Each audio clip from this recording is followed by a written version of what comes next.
Hello, this is DrPaulCottrell, and I'm recording this on December 22nd. I'm going to be doing a video on what was transpiring over the weekend.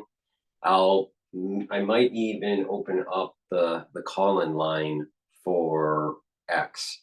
But before I do that, please help support my work by subscribing to all my channels. Really important. All right, I do get strikes, so I have to bounce around all the time. I'm doing a lot of live streams, so a great way to help support my work is to subscribe. Now, I have 4 channels on YouTube. I have Brighteon, Bitchute, and Rumble. It's important that you subscribe to all of them because I am trying to stream on all these different channels.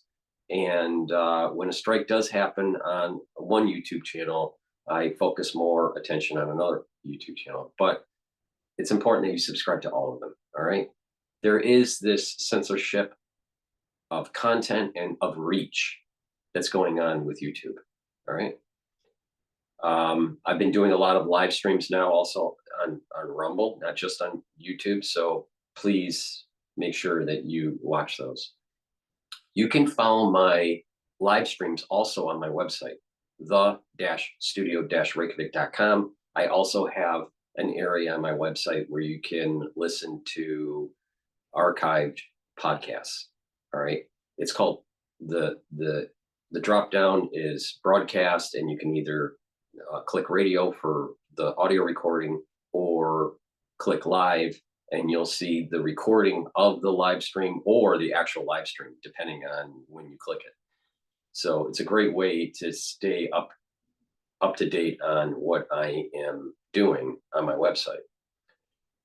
Another way is to listen to my podcast on Apple Podcast or Podomatic. All the links are in the description of this video. So please click the links, subscribe, watch the content, and help support my channel by helping support your health. All right. Go to my website, the-studio-reykjavik.com, and follow the protocol that I follow and improve your health. All right. You can slow down the aging process, boost up your immune system, improve your different systems like your endocrine system, your brain, your heart, and get healthy. And it's a win-win. You get healthy, you help support the channel, and we continue to inform people about current events and how to improve their health. It's a win-win. So please subscribe to my channels, share the links, ask your social media to follow me, and get the products. Follow my protocol. It works. All right. All right. It's obvious it works. And it's not something that I just push. It's something that I use on a regular basis. So, if you follow the protocol, you can mitigate disease. You can get healthier. You can slow down the aging process and improve your immune system. So with that said, let me just plug some products before we go to the news for the weekend here. I have these structural nano silver soaps in charcoal tea tree, oatmeal spice, and in peppermint. Get a couple bars for your household. They're very high quality structural nano soaps, way better than anything from your regular grocery store, right? So get a couple bars for your household. It's made from structural nano silver, and they're high quality. Help support the channel. They're great for little gifts. They have a very nice fragrant scent, very high quality, natural. So you don't want to buy that garbage that you're getting at the drugstore. It's not, those soaps are not good for you. But these soaps are. So please go to my store, the-studio-reykjavik.com. We're in the cold season. All right. Now, yes, certain pathogens are less than last year in terms of cases, but it's still problematic. And like I said, I think cases are going to be, the official numbers for December, which will be coming out, will be a little bit elevated compared to prior data points. And I think January will be problematic for the United States. And then after January, you'll probably start to die down. But you want to be prepared. Once you get that irritation in your throat, either during the cold season or during allergy season, take the structural nano silver drops that I have. I have lemon, honey and lemon, structural nano silver soothing drops. This isn't a 100 count. I also have it in cherry and in blueberry. Right? Take it right when you start feeling that irritation. And once you do that, you're creating those secretions and protecting the mucosal lining and mitigating further problems. So please go to my store, the-studio-reykjavik.com. Get the structural nano silver drops. Get a couple bags for your household. Be prepared. The moment you have that irritation at work, at school, at home, wherever, boom, take them, and you're going to be mitigating the problem.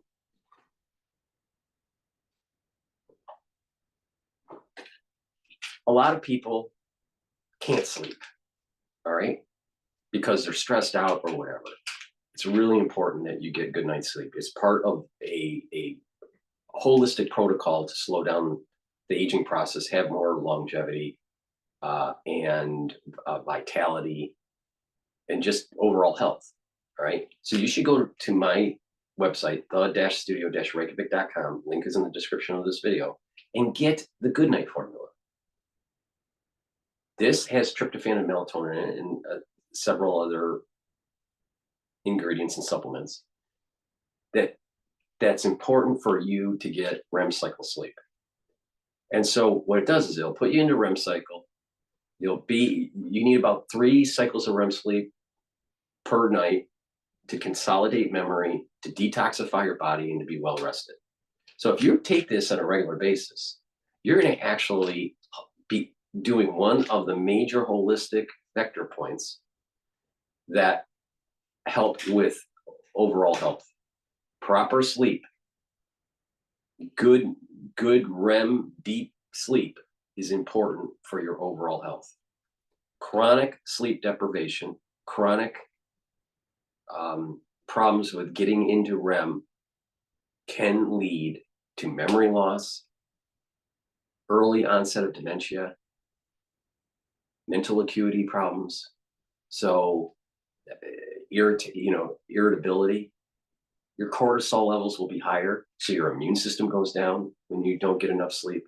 So there's a lot of benefits when you have regular good sleep. So go to my store, get the Good Night formula, and take this on a regular basis and detoxify your body better. Get into that REM cycle. Have that memory consolidation. Get rid of those toxins.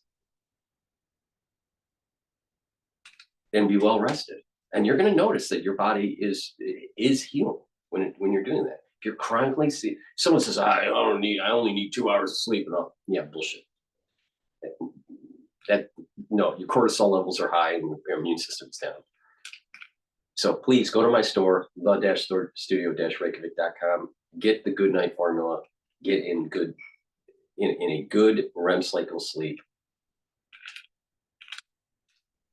Very important. Very, very important. And lastly, before we start, I believe in providing products that are going to be dual purpose. All right. Why? Because by having products that do dual purpose, people will start saying, oh, you know what? I really want to, be involved in improving one's health. Right. Because they're seeing multiple systems improving. Now, olive leaf extract is a dual purpose product. It helps with the immune system and your cardiovascular system. How does that work? It brings down inflammation. Olive leaf extract brings down inflammation. I have other supplements that this stacks really well with that also brings down inflammation. So by bringing down inflammation, you're improving your immune system. You're calming down that chronic inflammation. All right. And when you do that, you're also reducing the chances of further inflammatory activation and mechanisms within your blood vessels. When your blood vessels are inflamed and there's irritation, plaque starts to build up. Well, you want to calm that down to reduce the chances of building further plaque. So in addition, olive leaf extract brings down LDL levels and brings up HDL levels. So it's lowering your bad cholesterol and increasing your good cholesterol. So it's helping with cholesterol. It's bringing down inflammation. So when you reduce the LDL, you're reducing the chances of oxidized LDL, because part of oxidation is inflammation. So you're reducing the oxidation of LDL. When you're reducing oxidation of LDL, you're reducing the chance of building up further plaque. So olive leaf extract is really important. Improve your immune system and your cardiovascular system. There's a lot of people in the United States have a bad immune system for various reasons, because they're chronically inflamed because of their diet or stress or whatever, and what happened in 2020. But also heart disease, diabetes. All right. You can mitigate some of these things by changing your diet, by taking the proper supplementation, getting a good night's sleep. By getting a good night's sleep, like I said with the good night formulas, you're lowering your cortisol levels. When you're lowering your cortisol levels, you no longer have those pro-inflammatory responses. So you just need to just calm the system down. Americans in general are too stressed and too inflamed. They have all these pro-inflammatory cytokines floating around, causing damage. All right, including damage to their cardiovascular system. You need to calm it down. So take olive leaf extract, improve your cardiovascular system and your immune system. All right. With that said, what I want to do is I want to go to, obviously the bill passed in Congress yesterday. All right. So there's no shutdown. But was it yesterday or was it late Friday? I think it was Saturday, late or early in the morning Saturday, I think was when it was passed. So, because I think it was passed after midnight, but we'll check on it. But the thing is it was passed over the weekend, so there's no shutdown. The question is, what kind of bill did they pass? Because I'm not really sure, because Plan A was, 1,500 plus page omnibus bill that had a lot of pork in it. Then there was the 116 trimmed down version, and then Plan C. I don't know, what was passed. Who knows? So before we do that, though, I want to play how the IDF is saying that missiles were launched from Yemen hit Tel Aviv. So let's go to live now and cover that particular news.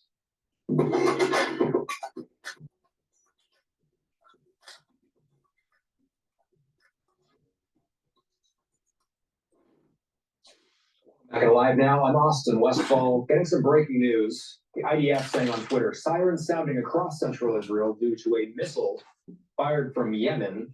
We're seeing some breaking reporting from the Times of Israel saying that a Houthi missile has impacted a public park in Tel Aviv. We're digesting this information in real time. Dr. Alon Burstein is standing by. Alon, we were going to talk about a few other things with you, Syria and the ceasefire talks included, but this just coming in within the past hour. What do we know about it? Good to see you, Austin. Yeah, this really is breaking edge unfolded. What happened, at least what has been reported thus far, is a ballistic missile was fired from Yemen.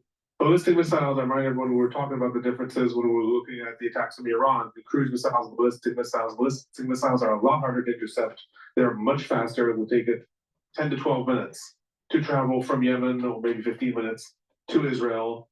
According to reports, Israel tried to intercept the missile and failed, which is something that is relatively uncommon that the IDF will actually publicly acknowledge. Very often there's rumors that it was a failure or misfire or something like that. Here the IDF openly said it fired 3 interceptors, all that missed. That missile landed in South Tel Aviv.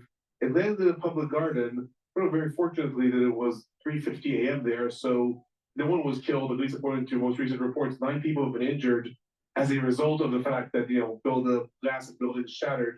But that's really just luck of the draw. Equally, that missile could have hit one of the neighboring buildings, killed 50 people, and we'd obviously be talking about a very different situation in the Middle East right now. So that is the latest report, but it really is illustrative of the way the Houthis have really sort of stepped up their game ever since Hezbollah. Hezbollah didn't really sign a ceasefire with Israel, but Israel and Lebanon came to the ceasefire agreement, and Hezbollah is complying with it. Ever since then, the Houthis have really stepped up their firing at Israel and also their rhetoric. They're putting out constant tweets saying we are in active war between Yemen and Israel. We are going to make sure that no one sleeps in Israel as long as the siege continues on Gaza. So really, they are sort of trying to fill the gap left by Hezbollah in that sense. Correct me if I'm wrong, but it feels like to me that the Houthis make it through to Tel Aviv more often than I hear of any other group doing such.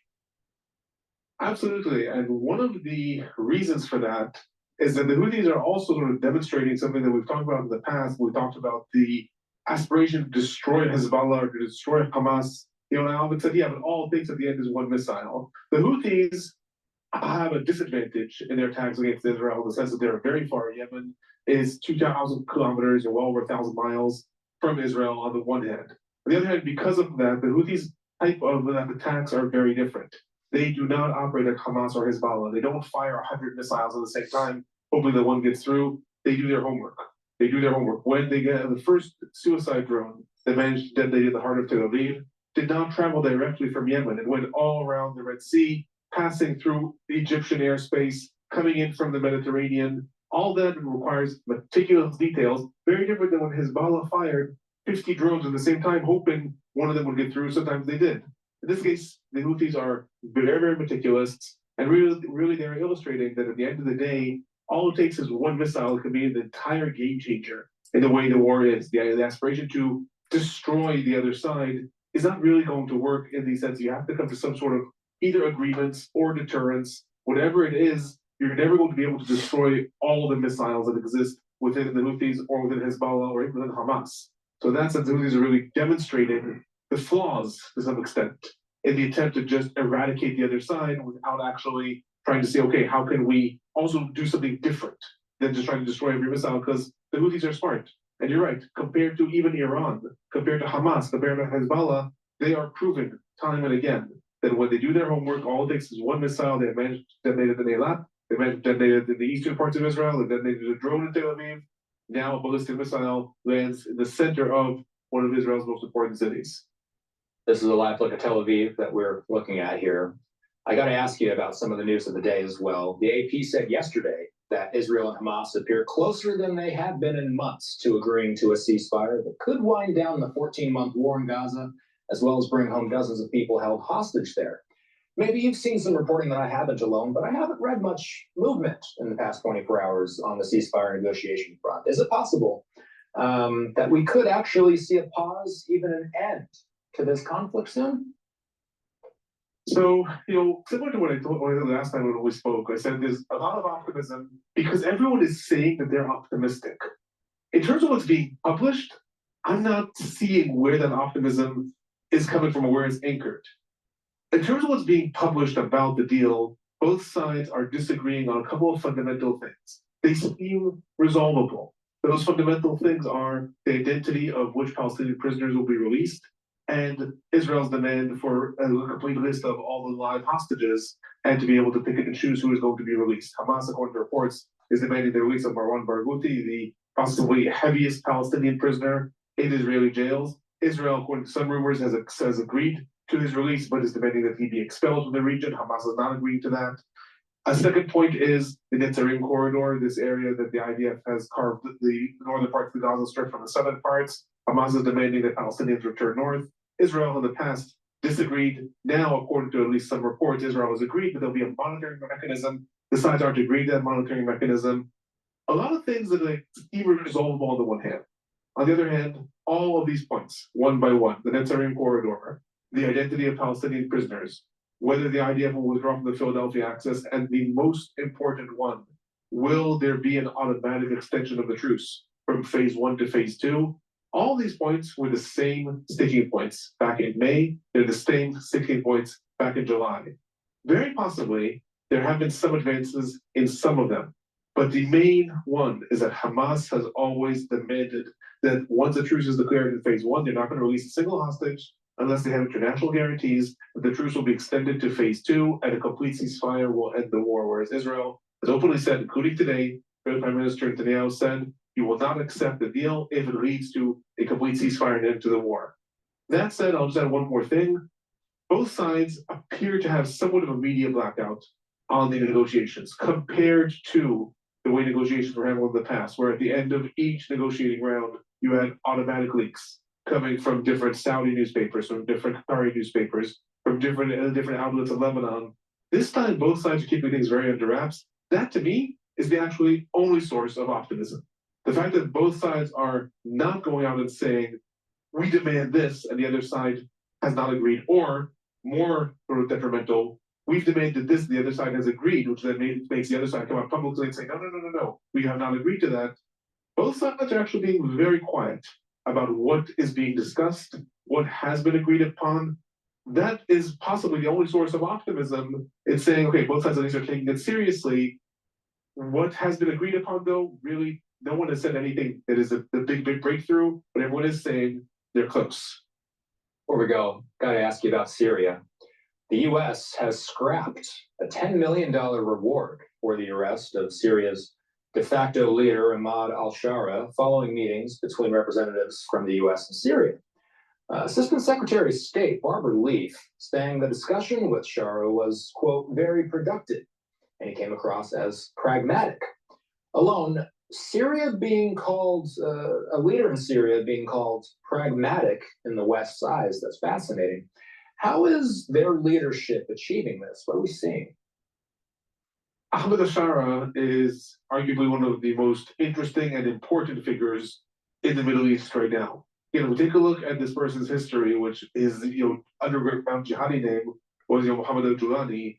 He was part of the founding organization of Al-Qaeda in Iraq, which then went on to become ISIS. He was sent by them to Syria to establish the Al-Qaeda branch in Syria, and he did so, called Jabhat al-Nusra at that time. And then in 2016, he undergoes a change. He reinvents himself as a Syrian, not fighting for the global Al-Qaeda. Instead, he breaks with Al-Qaeda and says, we are now fighting for Syria under the Islamic idea, but still fighting for Syria. And then, when he leads the organization, Hayat Tahrir al-Shams, to take over Damascus, he is really driving that point home. He is non-stop saying publicly, and I emphasize this also in Arabic and also in local media, he is saying publicly that they want to rebuild Syria for the Syrians. He is publicly saying that he wants to respect all minorities in Syria as long as they are loyal to Syria, which is a big call to the Druze population, the Kurd population, to say, don't try to splinter off into different factions and think you have to defend yourself. Come and be part of Syria. He has made clear that he does not want to go to war with Israel. Again, if we think about this as someone who 10 years ago was officially affiliated with Al-Qaeda, has said that he does not want to go to war with Israel. He is, at least in rhetoric, saying all the right things to present himself as more moderate.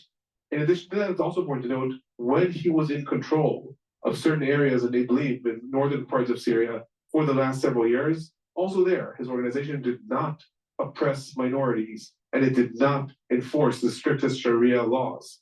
So with that, it is possible that he is just saying this for rhetoric. Right now, he needs a lot of foreign investment. He was desperate to get off of that terrorist most wanted list. It is possible that this is just rhetoric. However, thus far, at least, it's backed by actions. It's backed by the desire to really recreate himself as an Islamist, but still a Syrian, not part of some global caliphate, leading a possibly more conservative version in Syria. The big question, what's going to happen in 3 months from now? They have established a transitory government for 3 months. They haven't said what comes after that. Is it elections? Is it reappointing some sort of president? Is it breaking up into confederacy? That they haven't said yet. They're working on. That's the big next step. On Thursday, the U.S. says that it struck in Syria and it killed an ISIS leader. His name, Abu Yusuf. This was in eastern Syria where this happened. Has all of this going on in Syria, has this opened up certain opportunities for the U.S. and the West?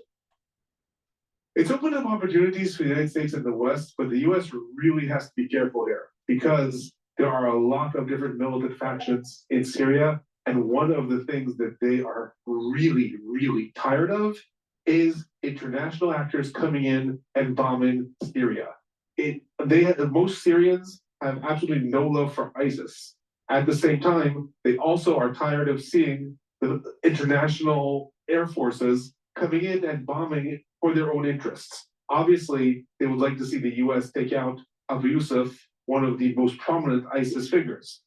At the same time, there's a lot of hesitancy given the involvement of Iran, Hezbollah, Russia. There's a lot of hesitancy to say, yes, now the US, let's cheer them on that they're coming in to bomb this organization because they don't necessarily trust it. The United States would not have decided that Ahmed Ashara, who is seen as the biggest Syrian hero right now, is possibly he's still an Islamist. So yes, there are opportunities for the United States to assert itself more in the region and to become more of an active player in defending possibly the new revitalized Syria, but it has to tread lightly. It is still seen as a foreign actor intervening in Syria, and that is something that Syrians are really getting tired of at this point, I would argue.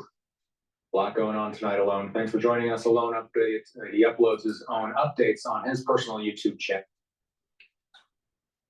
Before we go to the next video, it's going to deal with Putin. Just a reminder for the audience, you can listen to my live show on X Spaces. So make sure you follow me on X. I have two X channels, but follow me and I create a space where you'll see live call-in. So you can just listen in. It's a great way, but you can also request to ask a question or just let me know your opinion on things. Again, my shows are supposed to be interactive. It has different interactiveness to it, but the idea is you can listen through lots of different modalities.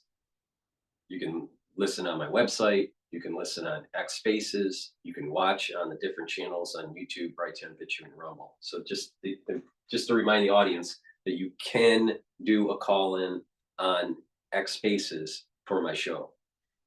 So before I go to Putin here and some of the killings that are going on in Moscow, I just want to do a product plug here. I have partnered up with Rainbow Herbals and we've created these great high quality deodorants. They're dual purpose, okay? You can get it in peppermint, lavender, and tea tree or in citrus, all right? These deodorants are made from essential oils from the Himalayas. Very high quality ingredients. There's no aluminum, no baking soda in these deodorant bars. And these deodorant bars are dual purpose. They'll help as a deodorant, but also help to detoxify your body. So again, I believe in providing products that have dual purpose. So go to my store, the-studio-reykjavik.com, get the very high quality deodorants, either in peppermint, lavender, and tea tree, or in citrus. Get a couple bars for your household. These are for males and females, very high quality. I use it. Take my advice. These deodorants are way better than most likely the deodorant you're using from the regular grocery store or the drugstore. In addition, it's really important to take supplements that help improve your cardiovascular system. All right. Omega-3 is one of those supplements that you can take regularly to help your cardiovascular health. How does it work? This supplement will help to lower LDL levels and increase your HDL levels. And by doing that, you're improving your total cholesterol. And when you're lowering the LDL, then you're reducing the chances of further plaque development in your vascular system, because it's through LDL being oxidized that leads to plaque. All right, foam cells are created by eating up these plaque, oxidized LDLs. So go to the store, the-studio-reykjavik.com, get the omega-3 and improve your total cholesterol. Now, this stacks really well with other stuff like nattokinase, like C60, because when you stack it, you're you're attacking all of the different pathways that cause plaque. Inflammation, you want to bring that down. You want to bring down reactive oxygen species so it doesn't oxidize LDL. You want to bring down the LDL so you don't oxidize LDL, right? You want to take the K2 and the D3 to reduce calcium depositing. So you can do a lot of different things. Take the nattokinase, bring down LDL and increase your HDL and reduce clots. So there's lots of things that you can take and stack together that actually improve your cardiovascular health. So you don't go on a statin or, have to take a beta blocker or whatever, right? You don't want to go down that road. So take charge of your life by proper diet, proper exercise, proper supplementation. And you can do wonders for your cardiovascular system if you do that. All right. And then, as we were talking about with nattokinase, nattokinase is fibrinolytic, so it breaks up clots, but it also helps to bring down LDL levels and HDL levels. It's synergistic with omega-3. So go to my store, take the nattokinase. It's something I'm taking. I've added it to my stack on a regular basis.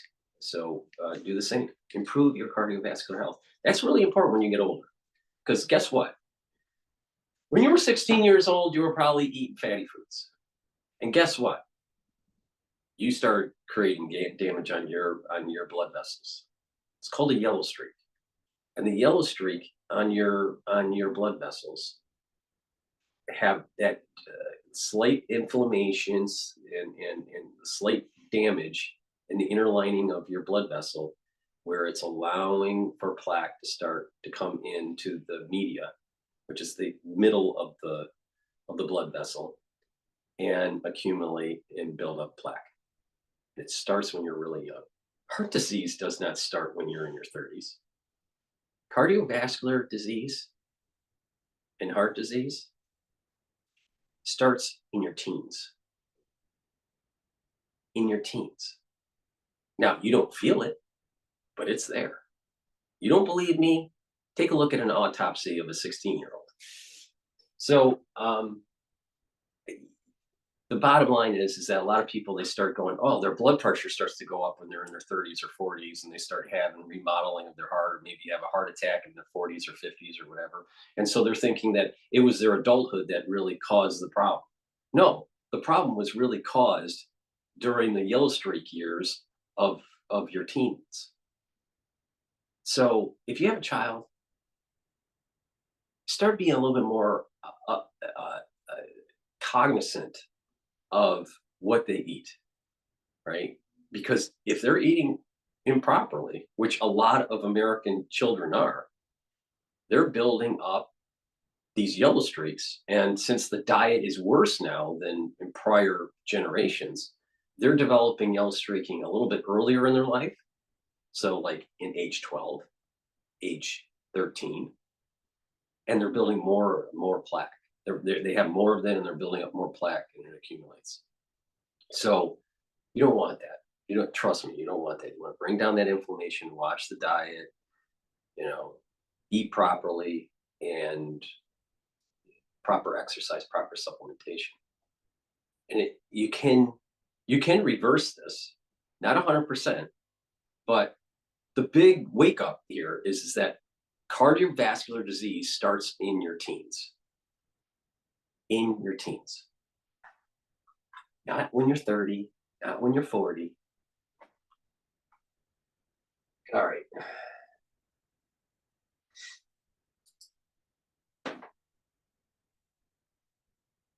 This is going to be Moscow bombing killings. Here are 3 reasons why you should use Codecademy to learn how to code. Now, before I get to number 1, you should know that right now they're running a sale of 50% off on a year of their plan.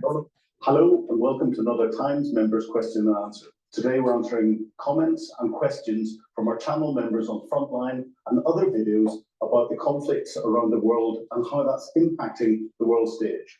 I'm Philip Ingram. I'm a former senior British military intelligence officer and commentator on all matters of geopolitics. So our first question today comes from Smart Grand, and it's really simple. Is Putin next? Could Ukraine assassinate Putin? Well, I think this is in the back of the Ukrainian SBU, their security agency, admitting that they had carried out the assassination of General Kirillov, who was the head of the Russian nuclear, biological and chemical forces in Moscow. A very audacious assassination, only a few kilometers from the Kremlin. I don't think Putin is next, and I don't think the Ukrainians would dare to try and get Putin for a number of reasons. One, the political fallout would be huge, and that would have gloves off against the Ukrainian leadership as well. And actually, under international law, I don't think you're allowed to target leaders of countries directly. Generals are fair game, but the political leaders of countries, no. The second thing is trying to get to Putin, the effort that would have to be put in to try and do it. He doesn't live in an apartment block where he's going to come out past electric scooters that just happen to be parked up against the wall or anything else. You know, he lives in very secure accommodation. He's transported around in a very secure means. So trying to actually target him and attack him would be virtually impossible. So not worth the effort. Much better to attack more targets like General Kirillov and publicize the fact that you've done that, because it's not just the impact from a military perspective, and General Kirillov can be replaced quite easily. Any military commander can. It's that psychological impact for the other senior officers that are on the place as they leave their homes, as they go to drive to work, as they go out around their normal business, wondering if that's the time that they could get assassinated. That psychological impact is a key part of the warfare that we're seeing the Ukrainians push out against the Russians. The Russians tried to do it as well, but not as successfully. Of course, the Russians have tried to poison the wife of General Budanov, the head of the Ukrainian GUR, their military intelligence organization. So this is a bit of a tit for tat. But Putin, I think, is off limits. And another question from SmartGran about Viktor Orban. Will the EU have to deal with Orban at some point because he could undermine Western values and cause havoc amongst the allies? Well, he's really causing a little bit of havoc. You know, his pro-Putin stance is significant, and he's causing havoc amongst the EU. You know, he's got a veto, like all members of the EU have got, when it comes to support, and you know, he's eking that out in every time the EU tries to support Ukraine. Now, every time it comes to that stalemate where he says no and vetoes what the EU is trying to do, he's eventually persuaded to change his mind and allow the EU to support Ukraine. That creates a delay, and that delay is not good in getting material support or financial support in Ukraine. But we have to question what is it he's getting out of it, because politically he will be getting more and more concessions out of the EU. At some stage, EU members are going to turn around and say this is unacceptable. But I don't think there are mechanisms in place to properly eject a country from the EU because they're disagreeing with a stance on Ukraine or any other matter. So this is going to cause, I think, increasing difficulties across the EU, especially as we start to see more countries, more member countries take an Orban-like stance in the future. So 2025, I think, is going to be an interesting year from that perspective. And again, SmartGram comes up with another question. Why did the regime in Syria keep some alive and massacre others? What have we learned about the system of repression in Syria? Well, I think it's out of luck that some people were kept alive and others were massacred.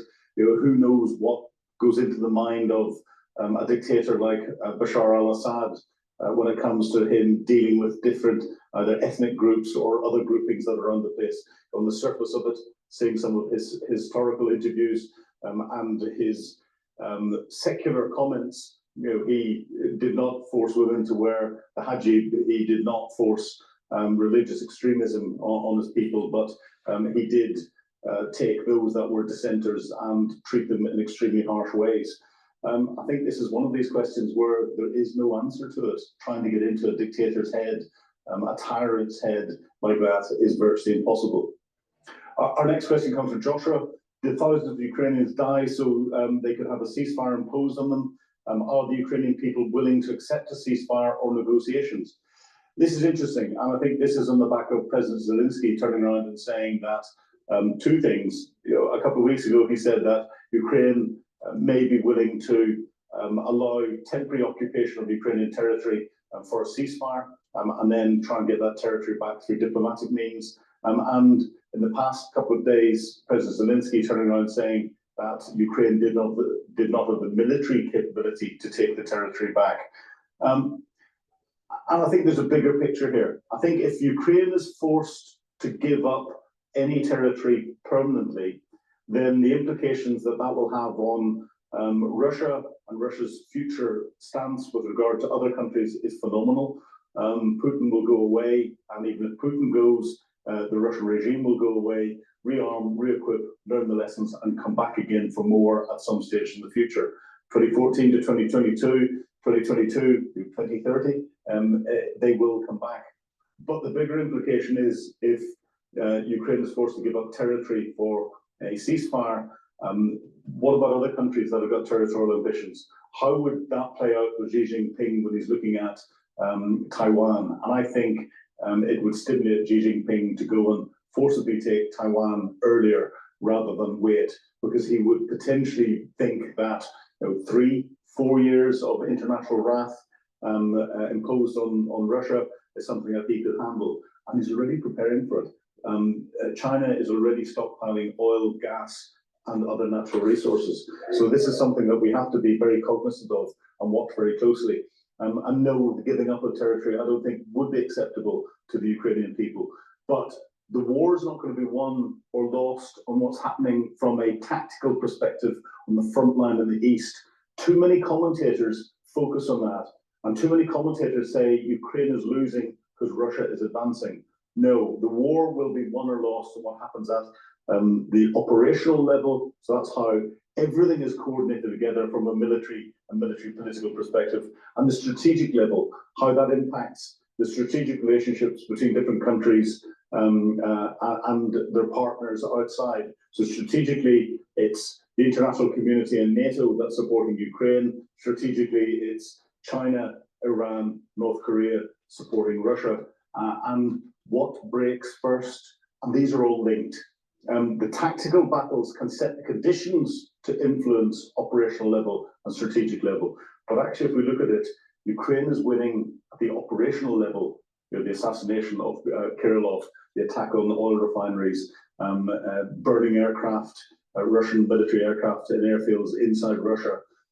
Russia may be winning tactically on the front line, but the example I continuously use, and I've used a couple of times beforehand, is during the Vietnam War, the Americans didn't lose a single tactical battle, but the Viet Cong won the overall conflict. Joshua goes on to ask, if they hold out a little longer, how close is Russia to folding, as they're teetering on the brink right now and Putin knows it? Actually, Joshua, I think you're right. Russia's teetering on the brink militarily through a lack of people. It's now relying on people coming in from North Korea, from Africa. It's got real problems. They're putting about 20,000 new soldiers a month onto the front lines that they're recruiting throughout Russia and elsewhere. They're losing about 45 to 60,000 troops a month. That's unsustainable. The Russian equipment depots are virtually empty. The Russians are now relying on North Korea for ammunition, on the Iranians for more sophisticated weapons, and the Russian economy is teetering on the brink of collapse. When Donald Trump comes in, if he starts to mess with the international oil price and drops the international oil price, then that will have a significant impact on Putin's ability and Putin's economic ability to sustain this conflict. We wait and see what happens after January the 20th, but it will be fascinating. So Russia is on the cusp of folding. However, whether Ukraine can sustain itself long enough for that to happen is another question. Thanks for watching this week's question and answer, and for posting your questions. Remember, if you want to access exclusive videos and have your questions answered, sign up for Times Radio. Let me do another product plug before we go to CNN. I'm going to play a U.S. delegation meets with Syrian rebel leader in Damascus. It's important to get the vitamin B complex. Why? Because B vitamins help with your mitochondria. The first few B vitamins improves the mitochondrial health, the electron transport chain, and that means that you have more ATP, which means you have more energy. In addition, B vitamins are really important for cellular metabolism and neural health. When you get older, you need to take B complex to maintain your neurons. Really important. So please go to my store, the-studio-reykjavik.com. The link is in the description of this video and all my videos. Go to the store and get the vitamin B complex.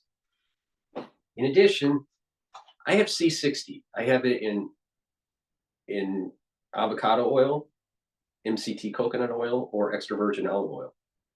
But C60 is a carbon molecule, 60 carbons, looks like a soccer ball, and it will soak up free radicals. This is really important because by soaking up free radicals, you're reducing the stress on the cell. And when you have less stress on cells, then your tissue is healthier. And not only that, your mitochondria in those cells are healthier. So you have more ATP. When you have more ATP, you have more energy.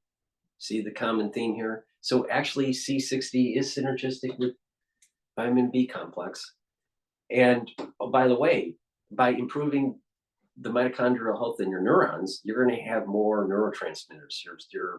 Your neurons will fire more, and you're going to have more you'll have more conductivity between neurons, right?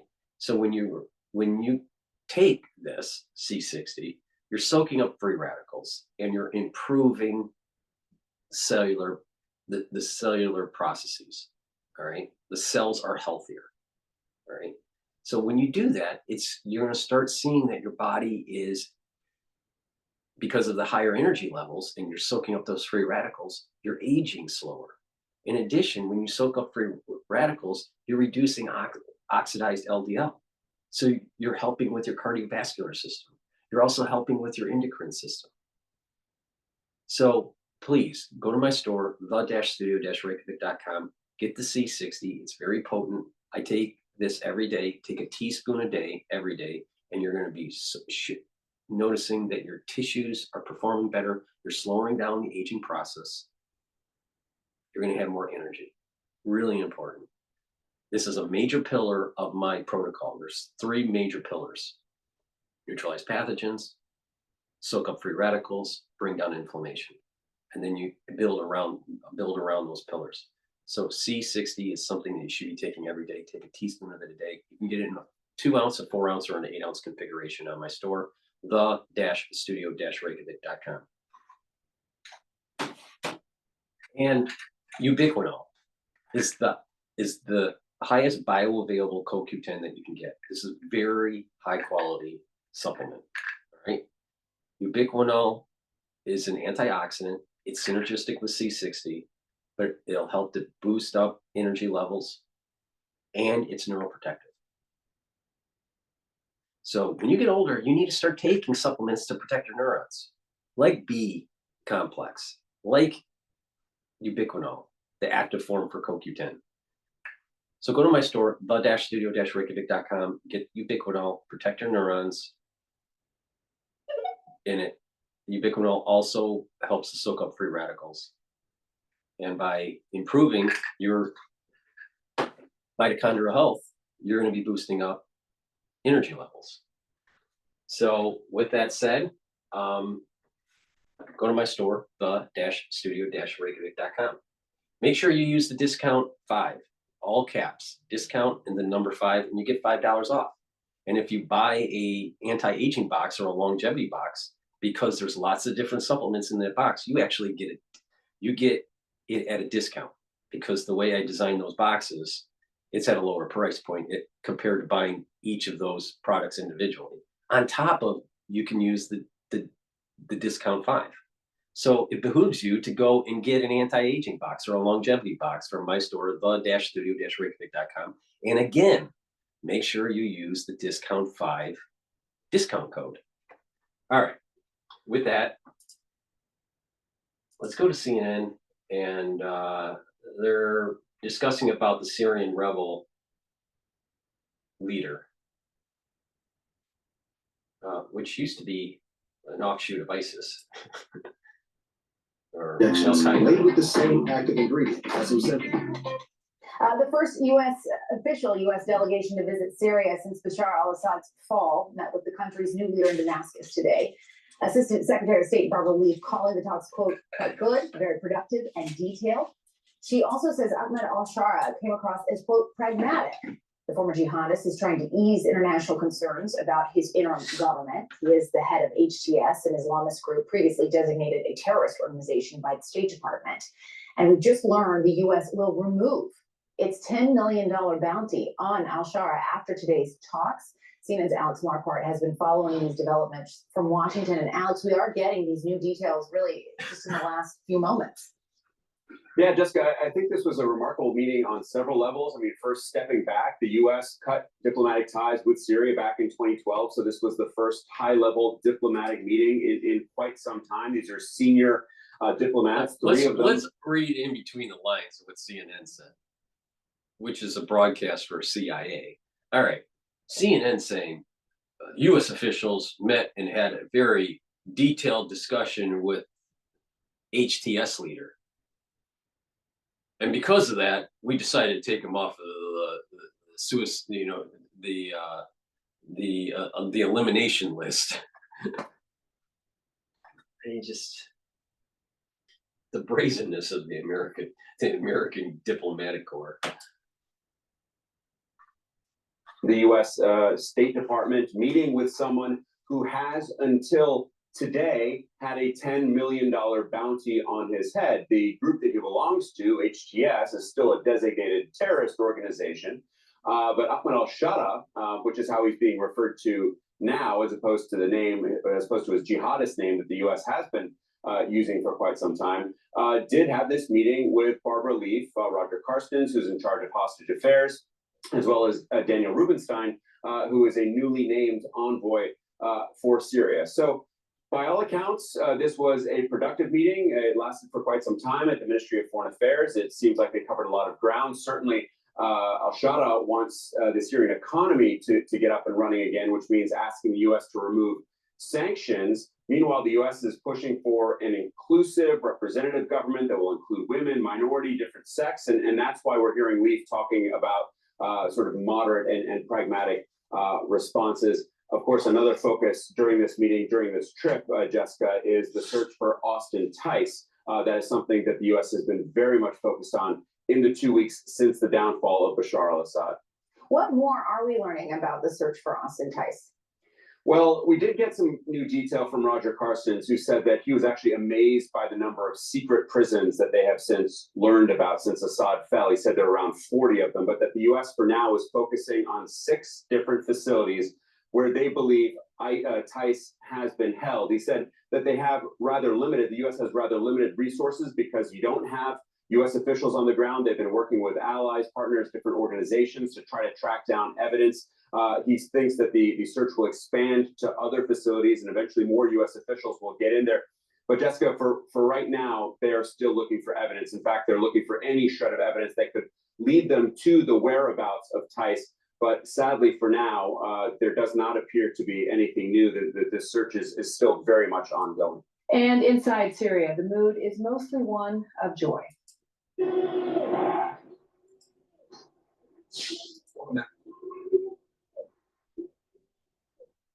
This is tens of thousands of Syrians gathered in the streets of Damascus and other towns after Friday prayers to celebrate the fall of the Assad regime.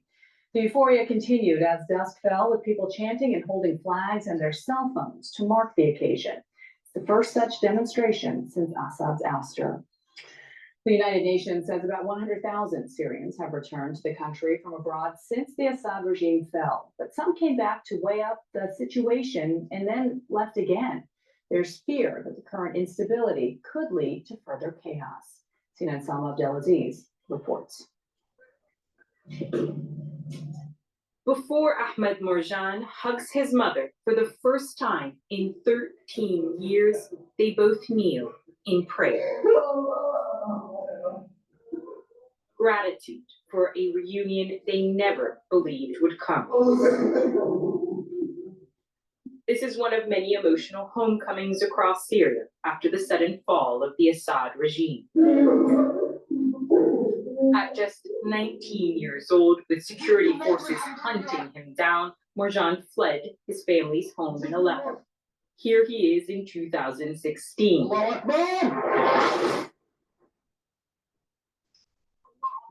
Reporting for an opposition-based media network as barrel bombs rained down from the sky.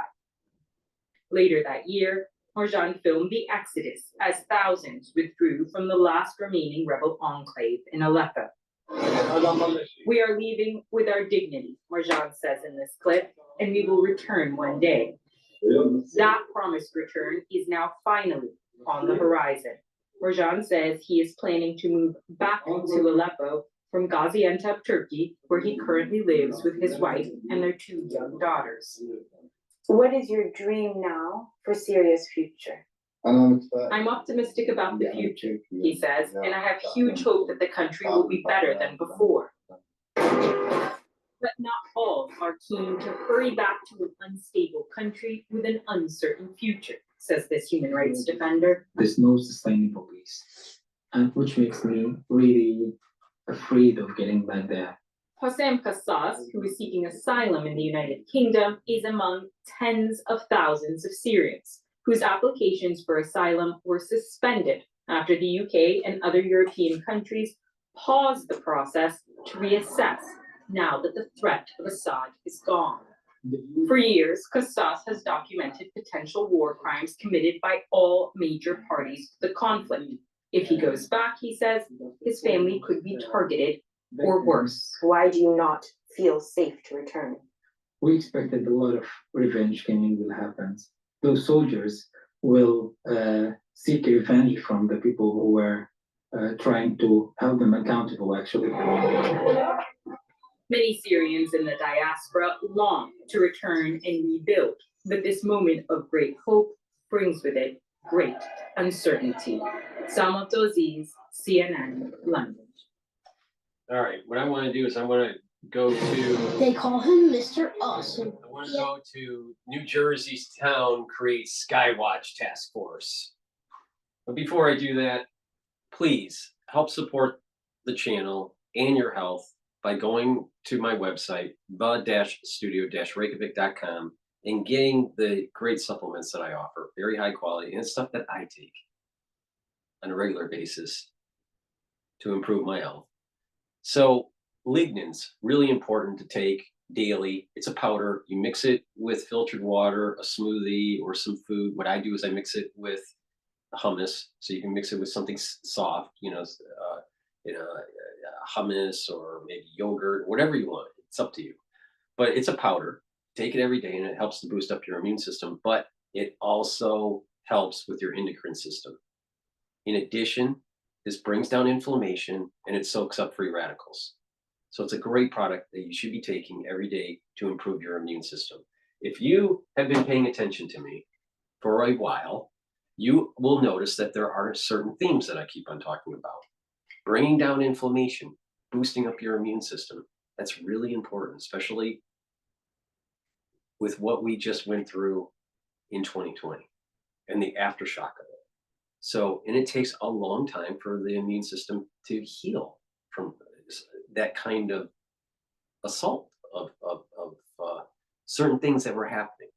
So it behooves you to actually take charge of your health, take supplements, and do holistic means to improve your overall health. And I keep on saying all those holistic things: proper diet, proper exercise, proper supplementation. You have to do balancing exercise. You have to stretch a little bit. You have to challenge your mind. It's about mindfulness. You have to learn new things. You have to write and read and talk to people in the real world. And when you do this holistically, your body actually improves. Stretching just every day is huge benefits. Doing simple balancing exercises improves your cerebellum. So, and then when you add in supplements, you're building up more energy and more muscle mass, and you're improving your posture, and all these new things, all these simple things that you do each day that have compound effect that lessens the effects of the aging process during your geriatric years. So, but if you don't want to take my advice, don't. But what I have to say works. So please go to my store, follow the holistic approach and improve your health.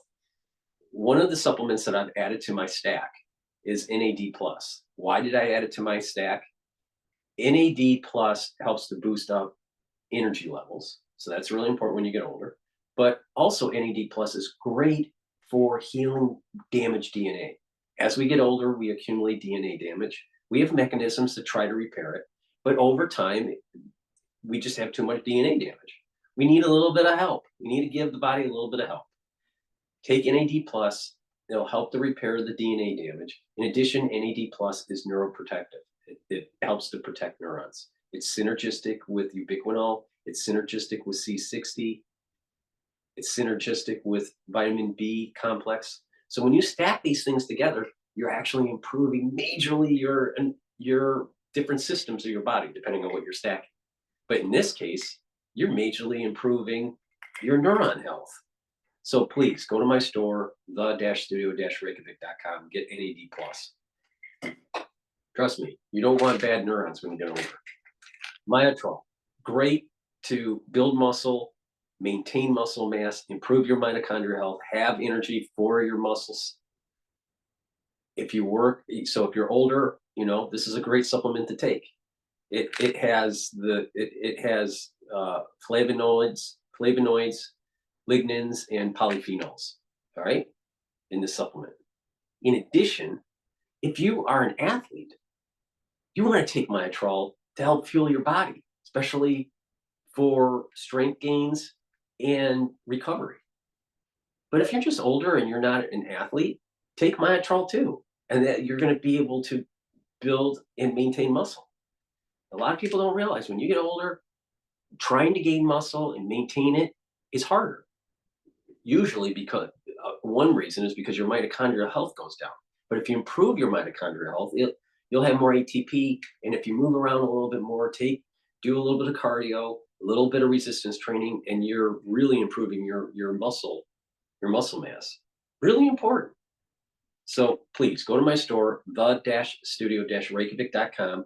Take the Myotrol if you're 40 plus years of age, or even if you're younger and you're an athlete, because you're going to get major benefits with strength by taking Myotrol.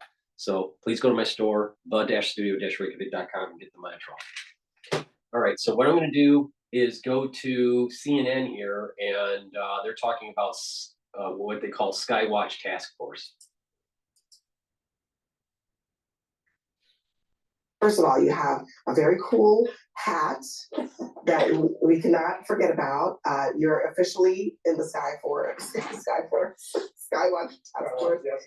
But that thing next to it is a thermal. So this is camera. a thermal imaging camera. Yeah. Right. So this is something that I use to help identify the drone, if it's a drone or if it's a plane. Right. To distinguish that, so you can see at night. I want to show the audience here one of the images that you say may be a drone. Why would you say that this image is probably a drone? Yeah, so it had no lights. The camera picked it up. You could not see with the naked eye, and it was shaking because I had the zoom on full, but it was hovering. It was not moving. It was in one spot. Okay, but let's show this other image of a flock. It looks like a flock of birds, right? A lot of people have been reporting that these drones were clustering, that they were flying together. Yes. What is this? So those are a flock of birds. At first, I thought they might be drones because they're actually a flock of birds. They're actually a flock of birds. I watched them for about 30 to 40 seconds, and they flew off, and I kind of got attracted to them to see where they would go. But after analyzing the video for some time, they are a flock of birds. They're not drones. Yeah, and there were planes that you saw. I mean, so what's your bottom line here? I mean, I think it's two things. One, clearly, now that everybody is aware of this, everybody's looking up and they're seeing lights. Yes. What do you think writ large is happening here? So I think there is something going on. We don't know what is going on. I think there are drones. I have seen some drones with this. They're small personal drones. I know that people are reporting large objects like car size. I haven't seen those yet. Not saying they don't exist. But right now, this task force was created basically to get an answer for our community because we're not getting an answer anywhere else. The New York Police Department brought down a drone that was the size of a car. So I mean, they are flying them around the tri-state area, for sure. No one's answering us. And we reached out and we're just like, hey, somebody do it ourselves. And so the community, we're empowering them to join us on these night watches, to send us information when they see it.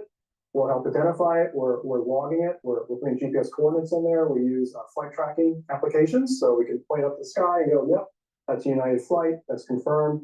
We'll look through the thermal camera as well, because one thing that's really interesting, when you see planes flying in the distance, especially where I live out in Mendham, we have 3 big airports near us. We have small airports like Morristown.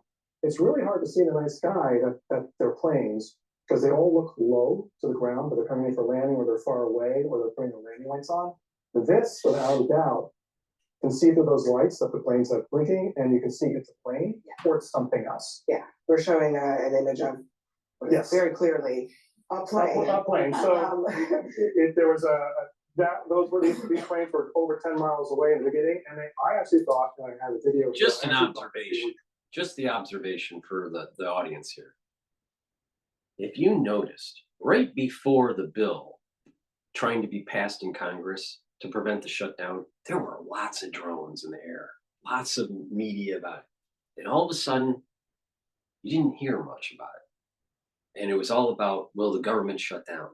And then there was this late night passage of the bill. And you don't hear much about drones in the news. Now, maybe it'll flare up again. Now, why is that? Is that just coincidence? Is that just coincidence? I don't know. It's like, yeah, I got some. And I watched them, and they did everything that they're supposed to do as drones would do. They were hovering, they were just staying side by side. And then I waited, and they started getting closer, and they got close enough for the thermal camera to pick it up, and I could see that they were planes. I think it's so interesting how there was all this fervor, and then the story kind of disappeared from the headlines. And I don't know. I mean, does anyone have any theories? You say that in a why? conspiratorial way. I just think that there was a lot of speculation. We know now. There were people talking about Iranian ships off of the East Coast. I mean, that is not happening. There's no evidence of that. And so now that those theories have gone away, people have just stopped talking about it. I think my friends in New Jersey are still talking about it. We still are wondering what the heck it was, because what they saw, they can either shore or spend. Remember, the official Pentagon press briefing was, we're really not sure what it is.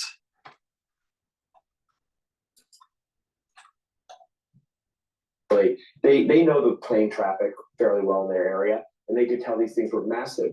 The videos I saw were crazy. And by the way, just because they haven't flown over Mendham doesn't mean they haven't flown elsewhere. And you have literally public officials like that mayor in New Jersey saying that we had lost a radioactive device, a potential nuke, and that they think that those were sniffing it out. The government needed much better PR on this and get out quicker. And the fact they didn't, it's on them. But I also think that there is, I mean, we have to be a little bit more humble here. As Chris has experienced, you see something with your naked eye and you think, oh, that thing is huge, it's hovering, it's a drone, but it's not. Sometimes, maybe much of the time it's not. And that's the challenge, right, of the see something, say something, and this broader environment of fear if you see something, the anxiety that people are just feeling across generations right now, where everything is suspicious if it's different. One of the challenges I think we had in identifying what this really is so different than how the Chinese balloon incident went down. But we had one firm government in power, sworn in administration. I think seeing this lame duck session, this is one of those situations where could have gotten more clarity and information from our national security officials if they were deeply engaged and not trying to navigate what comes next. So Chris, some of your colleagues on the task force do believe in the UFOs of it all. I think that we all believe that there's something out there. It's not, I mean, I'm gonna, because what I do with the wildlife, if I know it's a rare animal, I'll take a picture of it, and then before I go public with it, I'll verify it first. I'll get some experts to look at it. Social media is not helping here. Because people take a picture with their phone and all of a sudden it's like, the sky's full of drones. And then everyone starts to get nervous about that. And they should be nervous. You know, I mean, I can't blame them for being nervous, especially when there are no answers from our elected officials. So just to be clear, you all and your group have not seen any large drones? Some on our team have. Like very large not recently. They've seen, they haven't seen the very large ones, but they have seen groups of what they feel are drones. They've explained that, they've documented where they are. This group started pretty recently. You know, this is really proactive of our mayor. I'm really happy to be part of this group. So I'm just getting out there in the past few days. We just started documenting all of this. So we're hoping to run into these. I mean, I really want to see one of these because that'll be really cool. It'll do great for my Instagram. Here's what you won't be seeing. Yeah, here's what you won't be seeing. There's a brand of drone that was the most common and popular hobbyist drone, DJI, and they're a China-based company. Congress recently banned their use in the US. And part of that is because Chinese-owned companies have access to the data that travels on these drones. So that is one of the concerns about having unspecified drones in the air, is understanding what information and what's being collected on the American people. Yeah, they also admitted some were law enforcement. Well, yes. And so which There also let you know more information here.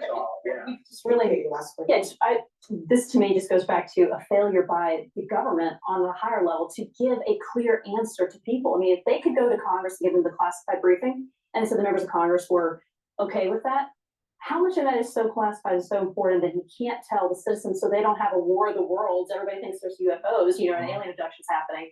We really should have had clarity for everyone and helped put this to rest a long time ago.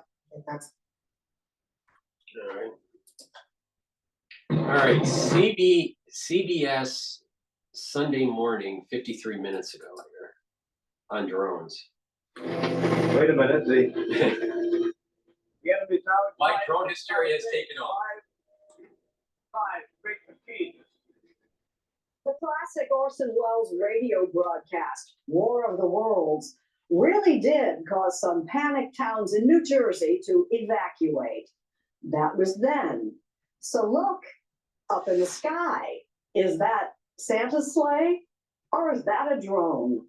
Tom Hansen helps us sort things out. Two there flying, one's hovering. Dating back a month now, you've either seen them in the sky or you've seen them on the news. Drones seem to be everywhere. What is that? Tonight, the mystery deepens as drones are now spotted in at least 6 states. By most accounts, alleged drone sightings are multiplying exponentially, with more than 5,000 reported in just the past few weeks alone. But of those 5,000, only 100 or so have generated actual law enforcement leads. So what's the list of things that they actually could be seeing? Number one, it could be an aircraft in the area. Number two, it could be the stars in the background. Number three, it could be a reflection off of something that's like some kind of tower. George Mason University engineering professor Missy Cummings has been doing drone research for 25 years. Of all of those options, drone is the least likely because it's actually pretty hard to pick these out of the sky. We heard a similarly ordinary explanation when we visited New Jersey's Monmouth County Sheriff Sean Golden this past week. The majority of these sightings, probably some type of commercial or recreational aircraft, manned aircraft. In other words, no imminent threat. As a joint statement from the Department of Homeland Security, the Department of Defense, the FAA, and the FBI put it on Tuesday, we do not assess the activity to date to present a national security or public safety risk. If you're actually looking at lights from a drone, it means that you're definitely not looking at a foreign adversary because they're sophisticated enough to turn the lights off. This one's gonna fly over us right now. And yet, some in the American public have been a little on edge. And they're huge too. So I don't know what's going on. But they're recording people? Or like just going around like sitting there, just looking at you? We saw blinking, like lots of blinking things up in the sky to the south, right over the ocean. 1, 2, 3, like all coming together. But Professor Missy Cummings says the best approach for now, we should all just try to stay grounded. If I go on the news and tell you you have something to worry about, then you have something to worry about. But in this case right now, it's really things are operating as usual. All right, well, that's their take on it.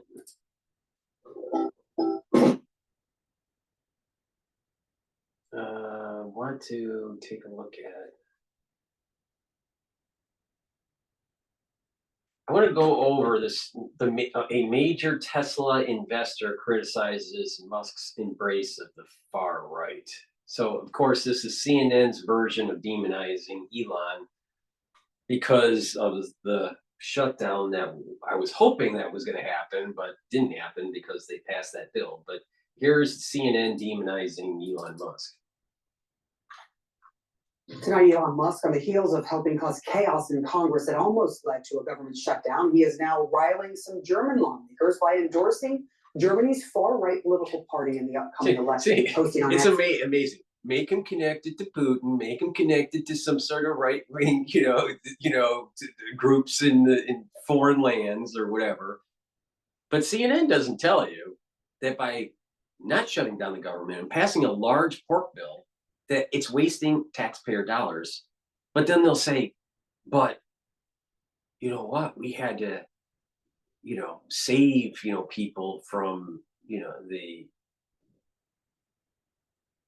disasters in the South because of the flooding. Or, we have to, save the children with cancer research. As if they're going to find the cure for childhood cancers between December 20th and January 1st, which I doubt. So, I mean, they play up the point here is they play a big emotional fallacy. And they don't want you to focus on like what else was in the bill, like giving special protections to Liz Cheney and the other people that were on the committee that were investigating January 6th. They wanted to give them they wanted to give them protection so they couldn't be investigated for nefarious activities. What about funding national security state things that they shouldn't be funding? Because I'm tired of the national security state getting too big. What about curtailing freedom of speech? These are serious things that were in that 1,500 plus page bill for Plan A. I don't know what was passed. But the thing is they'll focus on Elon trying to shut down the government, but not asking the question, why was Elon trying to shut down the government? He was saying that there were provisions within that 1,500 plus page omnibus bill that were eroding your constitutional freedoms, wasting your taxpayer dollar, and giving special protections to nefarious actors within the government. But CNN won't talk about that. CNN will just say, Elon Musk must be a right-winger. Instead of actually looking at the bill and seeing, are you eroding? Just ask the question, CNN. CNN, is the bill that was passed eroding my constitutional freedoms? Is it wasting my American taxpayer dollars? Is it making government more efficient or less efficient? And guess what? They would have to answer, it's wasting American taxpayer dollars. It's giving governments power, agencies power to erode your constitutional freedoms. It's giving special protections to nefarious actors within government that are going after law-abiding citizens. That's the problem. And no one fucking is talking about it. But CNN will try to demonize the billionaire. And you'll have a senator or a congresswoman or man that says, we can't have billionaires running the show around here. We can only have millionaires. How does someone that has just a few $100,000 in net assets before they get into Congress, and after 2 years, they become a multimillionaire? How does that happen? When they're only making $170,000 plus $1,000. How does that happen? They're on the take. They get special information to trade on that you and I don't have. That's what's going on. So they get all pissed off that they had a rich guy that came in and shook the system up a little bit. So they couldn't have their pork.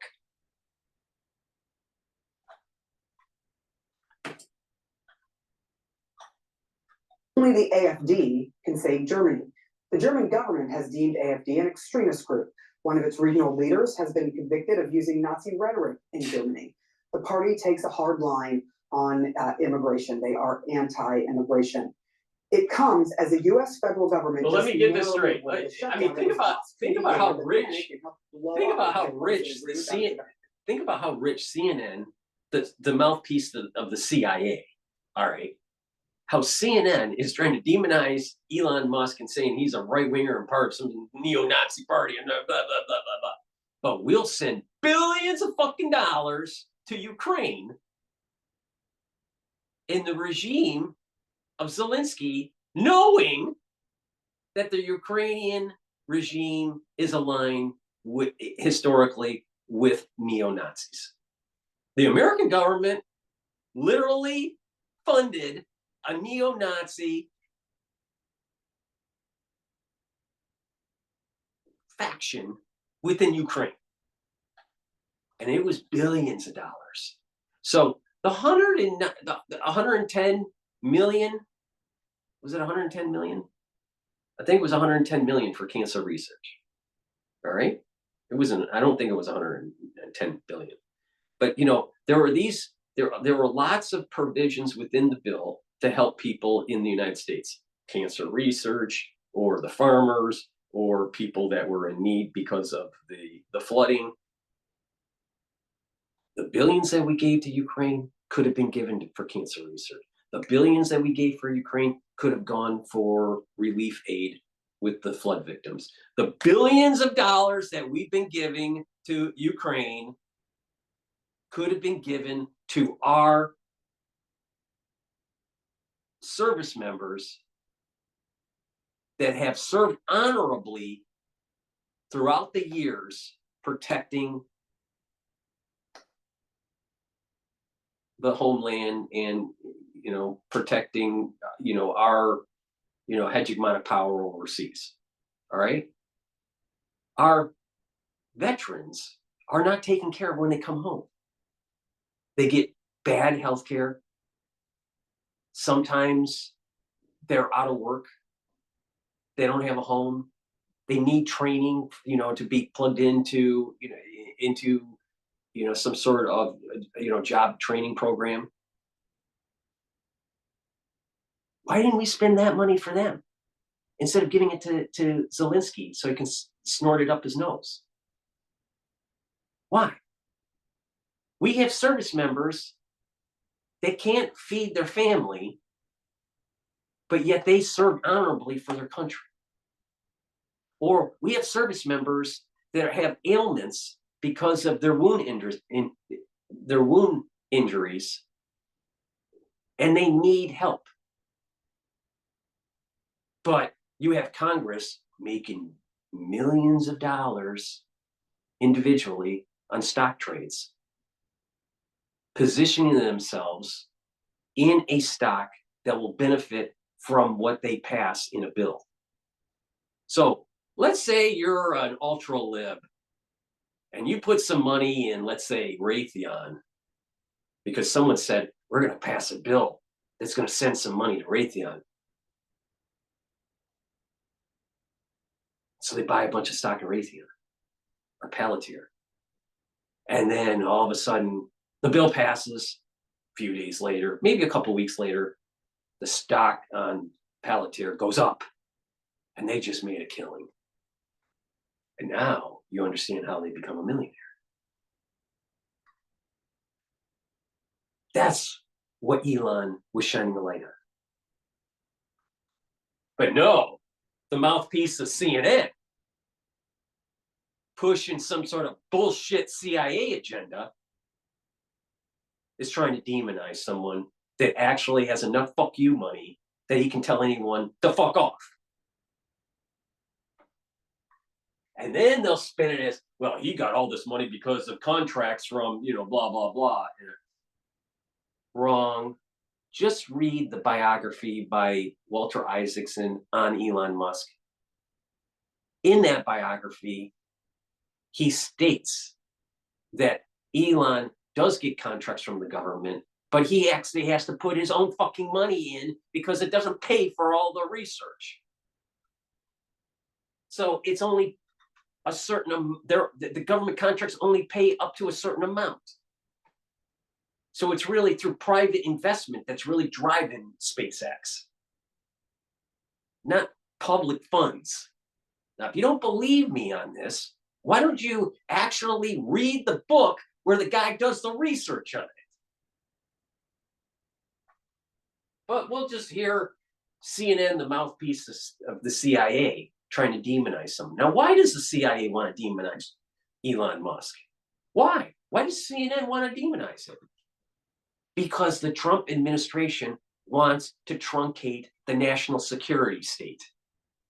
They want to restructure it. They want to make it more efficient, less costly, more lethal, and more beholden to we the people, not we the political establishment. And that's why they're demonizing him.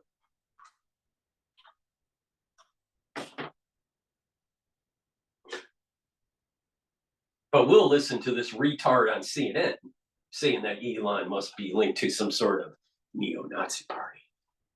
You know, everyone's a neo-Nazi except the CIA. Oh, Operation Paperclip.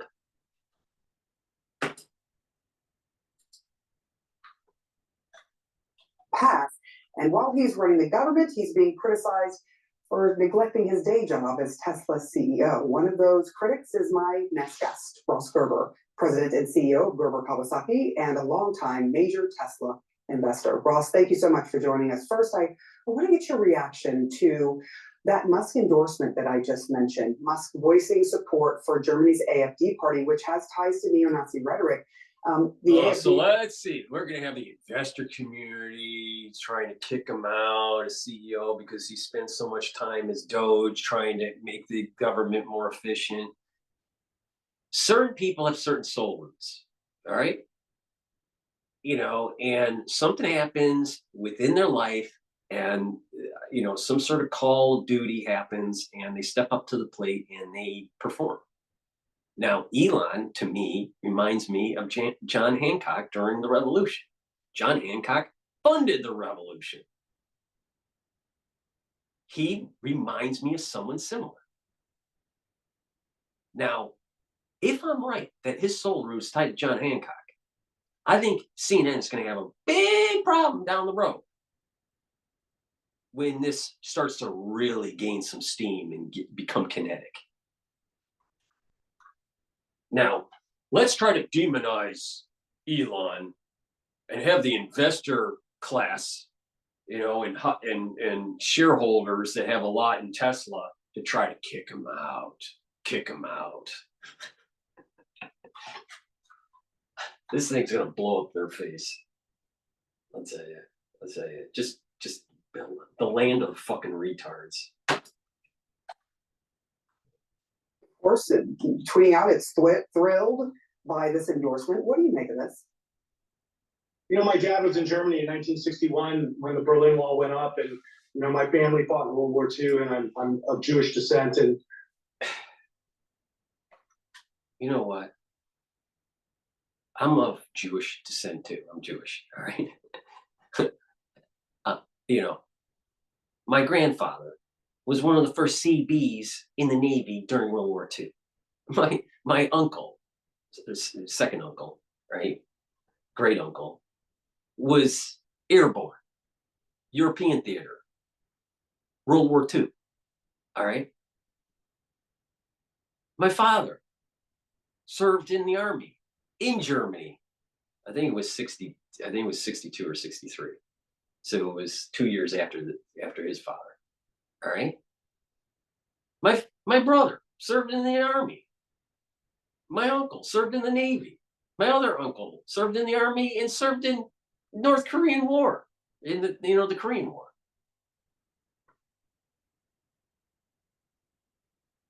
I have relatives that served in the Civil War for the Union. I have relatives that served in the Revolution and fought with George Washington. So let's cut the bullshit. You know what? Elon is a treasure for the American people. He's been blessed with a lot of money. And guess what? He also has been blessed with some sort of Joe public common sense, which is worth even more than the money that he has. And he's wanting to do the right thing. And the right thing is this: destroy the national security state, because that's the problem that we have. So he's gonna put, he's trying to legitimize his complaint about Elon by saying he's Jewish and that he had people that served in his family that served in World War II. So what? So did I. And I'm for Elon. You know, by the way, I'm pretty sure, because not many Americans can go down this far in the lineage. I'm pretty sure my lineage in the United States goes a lot fucking farther than his lineage. Like, you know, around 1638. Fuck. Honestly, there's really no reason for it, and I don't understand how this needs to be part of his rhetoric when his job, in my perspective, is being CEO of Tesla. You know, we mentioned that there are major His job is to be CEO of Tesla that he can delegate authority to run it. All right. And since the car can be on autopilot to drive from Detroit to San Francisco, I suspect that he's smart enough to automate certain processes where he doesn't have to be the, you know, a everyday CEO at Tesla while he's doing these other things. But forget that.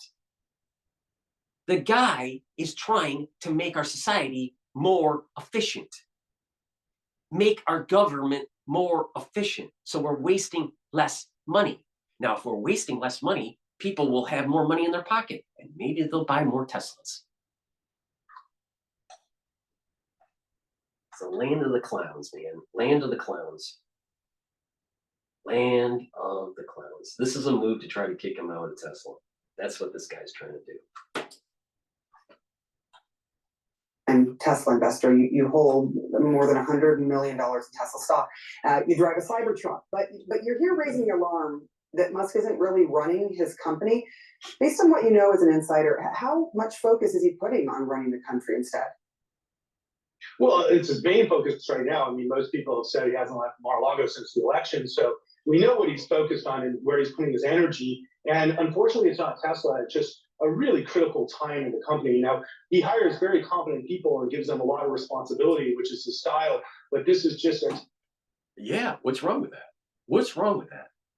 And think about it. Look at Apple as it was on kind of like cruise motion when Steve Jobs was having a liver transplant. He delegated authority to his next in line. So you don't have to be around all the time as a CEO. And I think what's happening now, what we're starting to see, is that you can be a CEO of multiple things. And as long as you have good people with you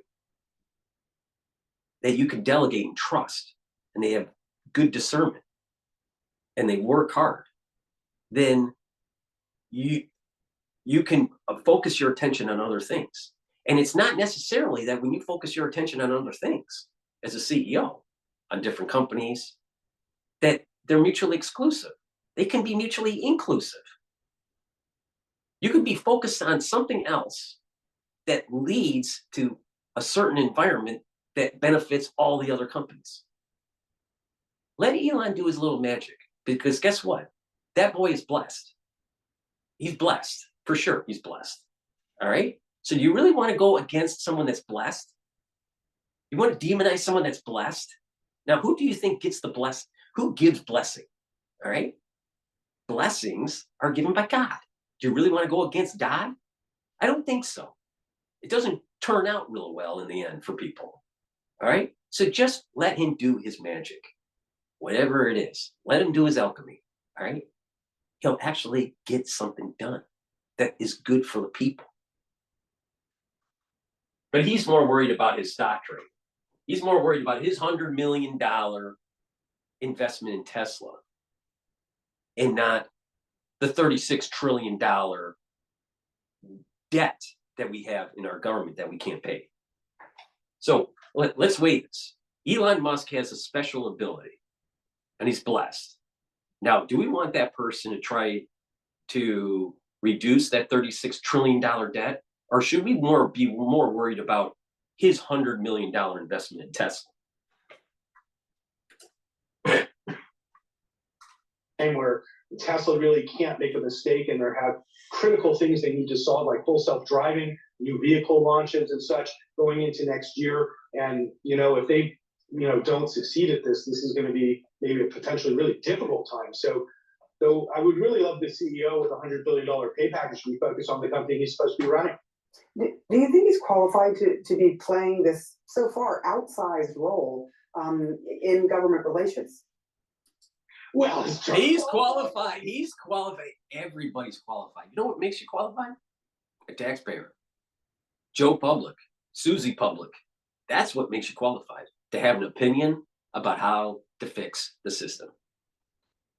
That's all you need. You got to be a citizen.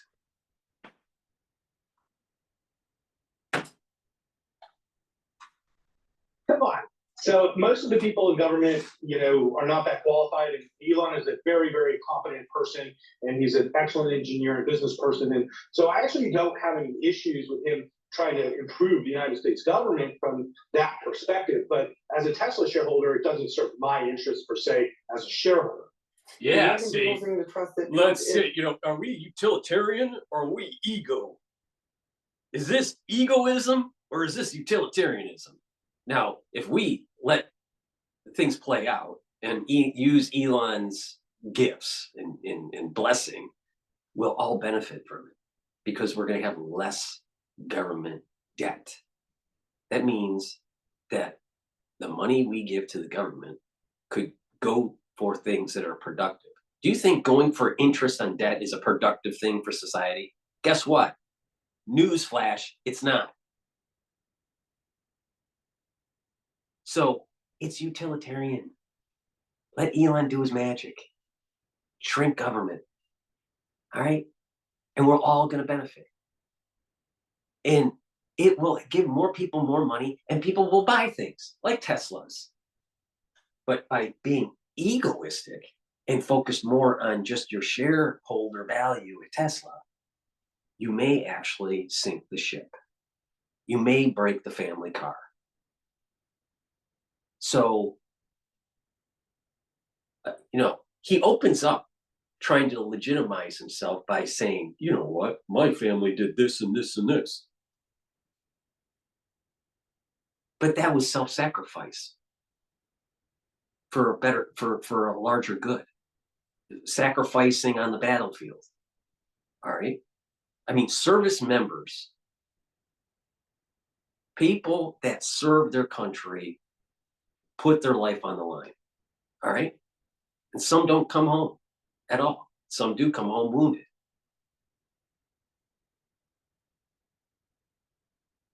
And they're sacrificing for a future generation to have a better life. That's not egoism. That's utilitarianism. Do you think that, his family members that were serving in the armed services were saying, well, I'm doing this so my grandson is going to have $100 million shares in Tesla so it can go up? No, they were trying to destroy Hitler's regime.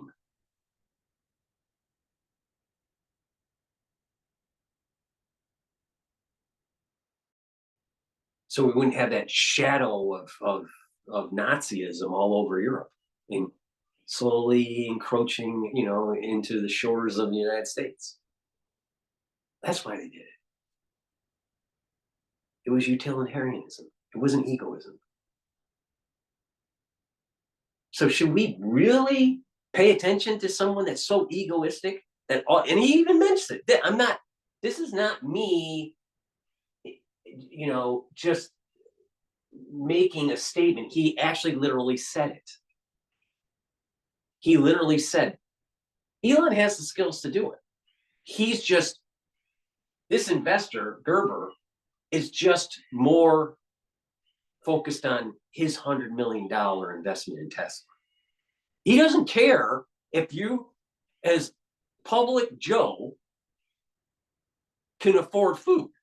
He just wants to make sure that his shares in Tesla go up so he can afford his home in Hawaii. No, I'm putting my chips on Elon. Elon's going on the right direction here. He's right. Elon is right. Our government is fucked up and it needs to be truncated. At this point, they put him back in office. Is there, you know, from what you're saying here, is there a point at which you start looking at whether or not you want to be a major investor or take your money out from Tesla? Well, I want to make it clear. I care about climate. I invested in Tesla, not Elon Musk. I invested in Tesla because its solution for climate, which is the biggest issue that humans face, in my mind, over the next decade or more. And Tesla is the best solution for climate in many, many areas. I love the vehicles. They're best vehicles on the road. They're making a huge impact positively for climate.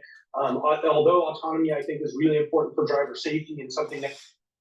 In terms of the climate, when you look at all inputs in compared to combustion engines and electric vehicles, you're doing more damage to the climate. You're doing more damage to the planet. You're doing more damage to the environment with lithium batteries than extracting oil from the ground. That's a fact. All right? No one wants to pay attention to that. It's not so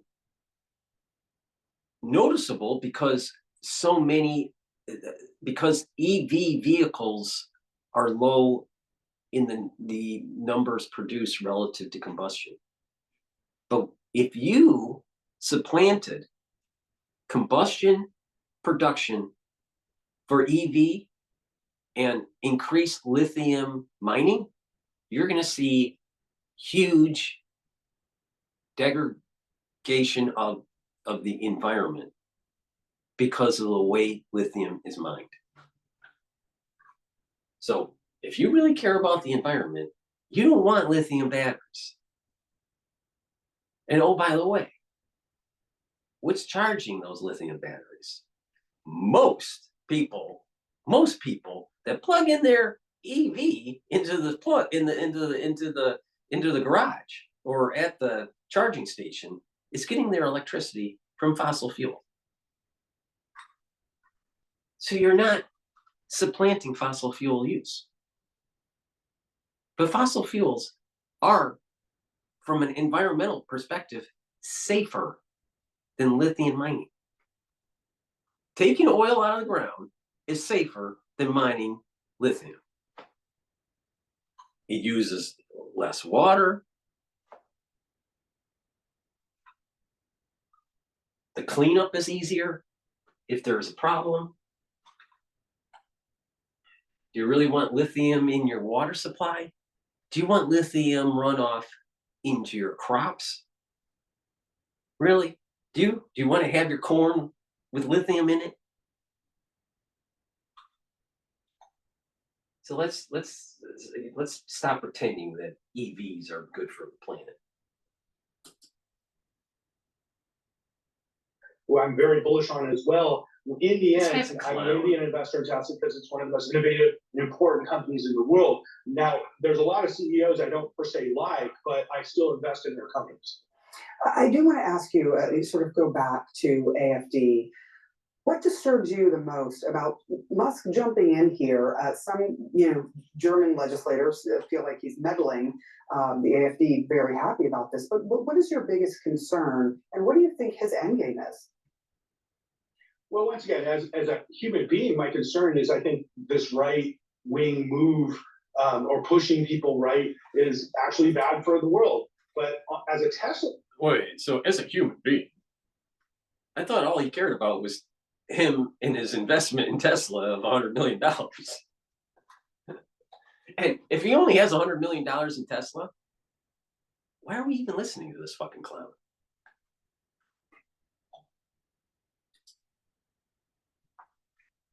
Shareholder, I look at it as like we have a factory in Germany and we're supposed to be selling cars in Europe, and we've seen the numbers in Europe are going down. Tesla shares are going down, and supporting far right extremism is exactly how you get, Europe not to buy Teslas. So it's not that simple. What's going on in Germany is that they don't believe in the EV. They invested in EV. They noticed that it was declining in sales. That's happening in the United States also. GM wants to pull out of EV. Ford wants to pull out of EV. You know why? Because no one wants to buy them. You know why? Because it takes forever to charge. Do you know why? Because they're less robust. They don't last as long.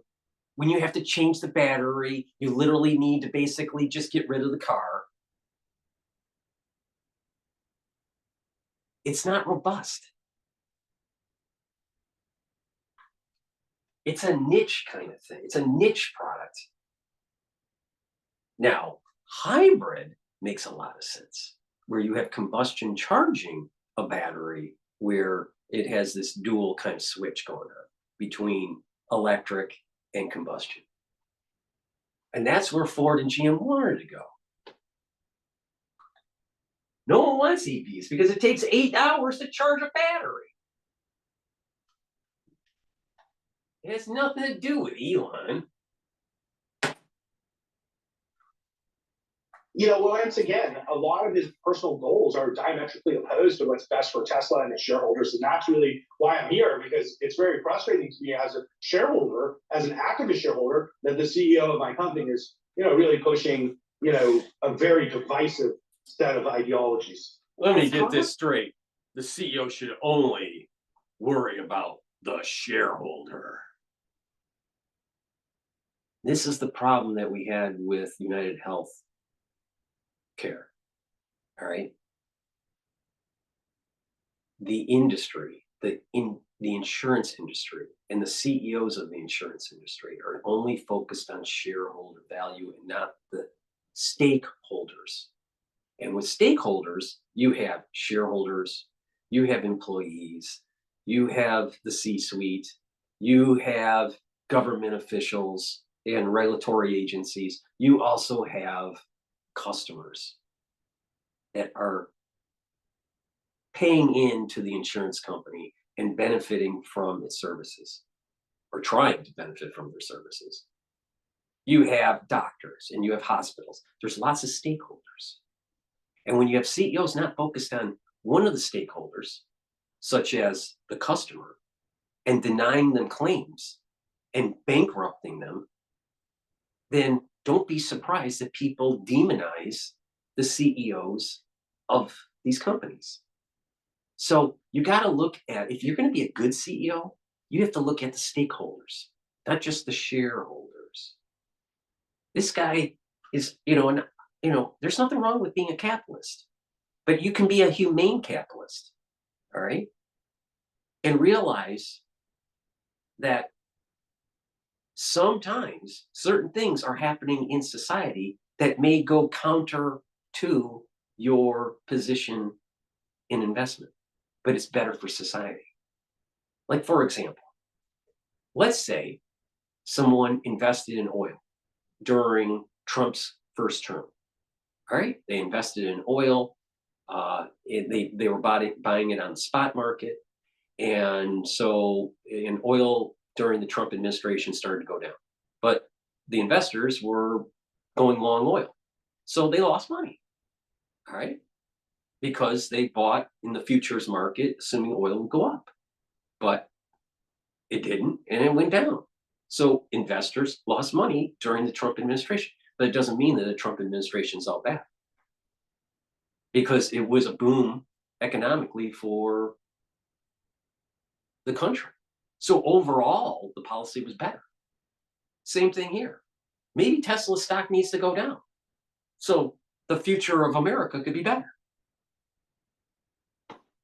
You know, that's the holistic approach. That's the utilitarian approach, not the egoistic approach. But CNN is going to try to demonize, Elon's too busy at Mar-a-Lago trying to, cut $36 trillion of a bloated deficit that Congress created over the decades, and Congress benefited from it. And that's how they became millionaires when they were only thousandaires. How does a thousandaire turn into a multi-millionaire in a couple of years in Congress? How does that happen? You write a bill that makes you money.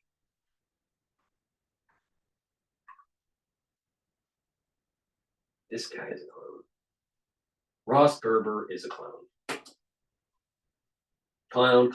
Avoids a shutdown just before the deadline. One thing that's not in tonight's bill, any mention of killing the debt ceiling.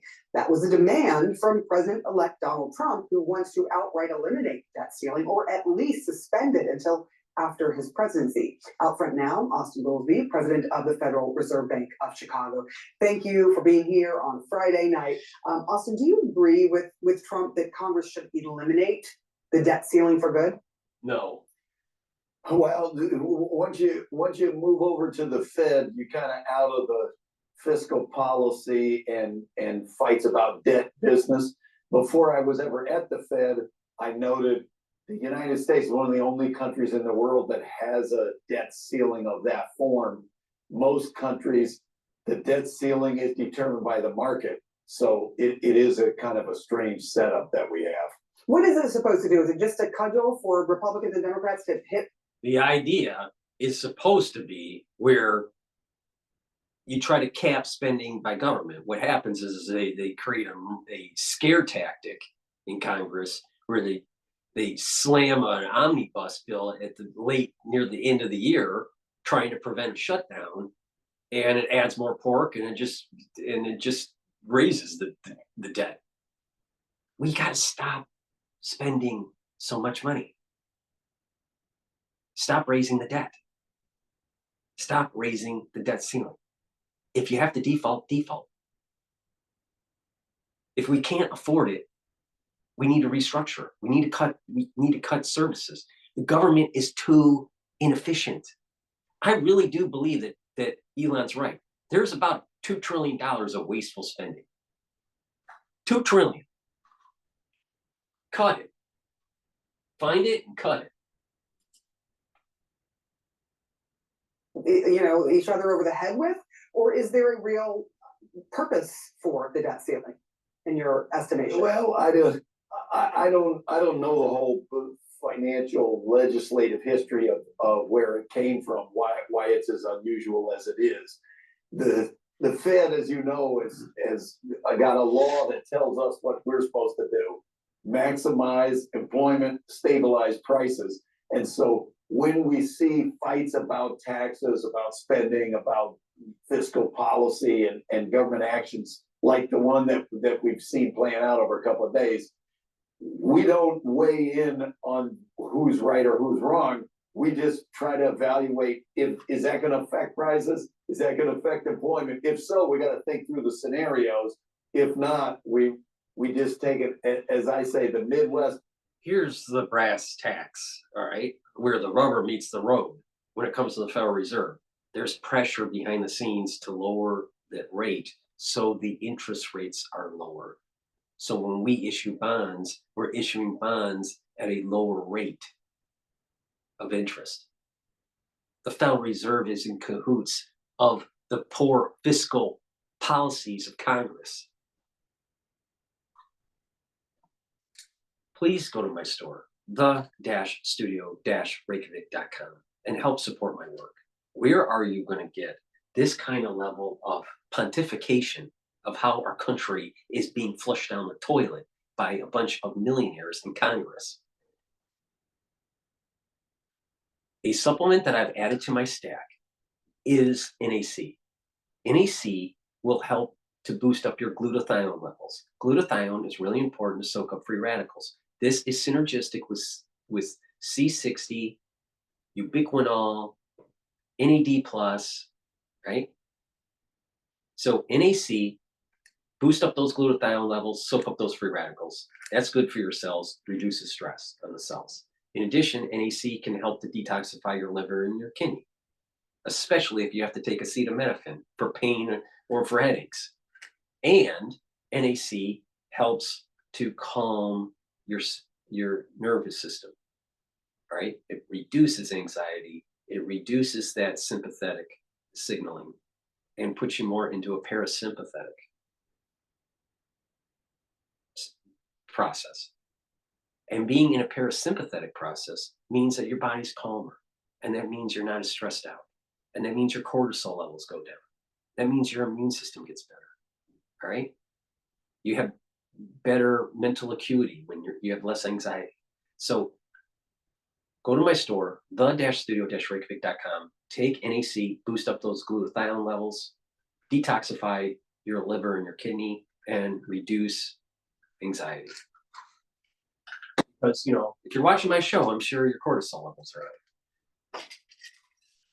If you follow my advice, which I've been doing for years, take vitamin K2, MK7 molecule, and take it with vitamin D3. What this does is it's dual purpose. It's a dual purpose stack. It will help with your bone density, help with your joints, but also it's going to help with your cardiovascular system. Please take the vitamin K2 on my store and also the vitamin D3 together to improve your cardiovascular health and your bone health. Go to my store, the-studio-reykjavik.com. And resveratrol, antioxidant, helps with mitochondrial health, and it gets rid of senescent cells. Resveratrol works a lot better when you stack it. And stack it with C60 or ubiquinol or NAD+ to get the max benefits from it. I've been taking resveratrol for decades. So please go to my store, the-studio-reykjavik.com, and add resveratrol to your stack. Make sure you use discount 5, all caps, discount and the number 5, you get $5 off. And if you buy anti-aging boxes or the longevity boxes on my store and use the discount, you'll get additional discount. You'll get the $5 off, but each one of those anti-aging boxes, I've discounted the products within the box as a bundle. So it behooves you to get an anti-aging box or a longevity box. It's a great way to get healthy. And I tell you how to do it. I'm telling you what to stack to get healthy. Vitamin C. You don't want scurvy, do you? Do you want scurvy? Well, these multi-millionaires in Congress are taking away your hard-earned money and you won't be able to afford fruits. You don't want scurvy. Go to my store, the-studio-reykjavik.com, and get the vitamin C. This also has magnesium in it. This is going to boost up your immune system. So you won't get scurvy. It'll boost up your immune system, and it'll improve your skin. Go to my store, the-studio-reykjavik.com, get the vitamin C. If you're not feeling well during the cold season, take a double dose. Make sure you drink it with filtered water. You know why you need to filter your water? Because fluoride in it, in the water, in your municipality water, makes you stupid. All right? Fluoride makes you stupid. Make sure you filter your water. Digestive enzyme complex. When you get older, your pancreas starts to not work as well. You need to help your pancreas when you're older. If you're 40 plus, you need to be taking digestive enzyme complex, because anyone that's 40 plus years old, guess what? Your pancreas isn't working as well as when it was younger. So digestive enzyme complex has the enzymes that will help to break up carbohydrates, proteins, and lipids. All right, so it lessens the load on your pancreas when you eat. So take it and to be able to digest your foods, and that will increase your energy absorption and your metabolism to being able to soak up those nutrients from the foods that you eat and lessen the load on your pancreas. If you're younger and you're working out all the time, guess what? Taking the digestive enzyme complex is going to help you fuel your body and help you to recover quicker. So it's a dual purpose product. Please go to my store, the-studio-reykjavik.com. All right, let's continue on with the dribble from CNN, the mouthpiece of the CIA. There's no bad weather, there's only bad clothing. You tell us the conditions and then we pick the right jacket. That's kind of how we try to approach these shutdowns. Here's a fun fact. 17 Senate Democrats just reintroduced legislation to do what Donald Trump wants his Republican colleagues to do, and the Democrats, to end the debt ceiling, which this is something Democrats have been pushing for years. Take a listen.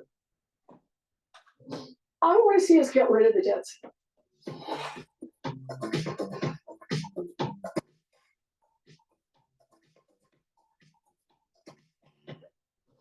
I want to see us get rid of the debt ceiling. It's time to abolish the debt ceiling. We do not need to have this debt ceiling. Abolish the debt ceiling. I think If you abolish the debt ceiling, what prevents Congress from not overspending?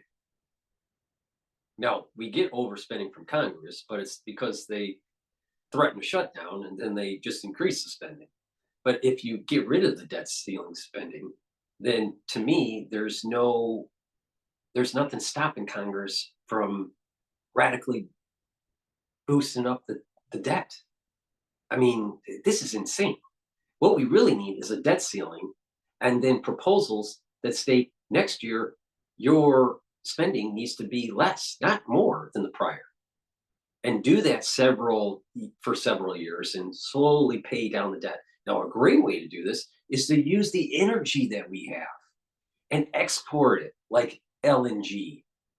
Export our energy products so we can pay down the debt.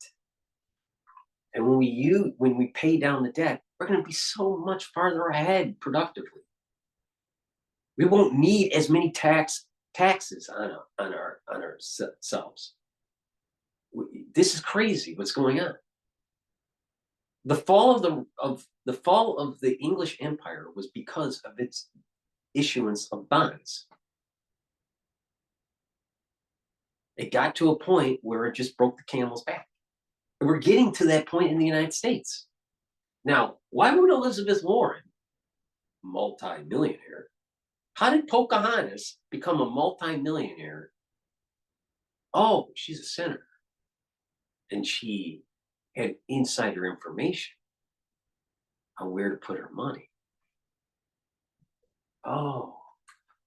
So you get rid of the debt ceiling, you can write more pork in a bill that will send more money that will benefit certain companies that you have equity in. Oh, that's how it works. Almost, not every, but almost every single motherfucker that's in Congress is on the take. Almost every single one of them. We have to get rid of the debt ceiling issue. So you just mentioned, your job is sort of to try to. It's the same people that said that you had to put on certain things during the crisis in 2020, and you had to have something injected during the crisis of 2020. These are the same people that told you that you need to suspend your autonomy and just follow suit on what HHS has to say. These are the same people that told you those things in 2020. These people now are saying, get rid of the debt ceiling. If they get rid of the debt ceiling, they're going to get richer while you get poorer.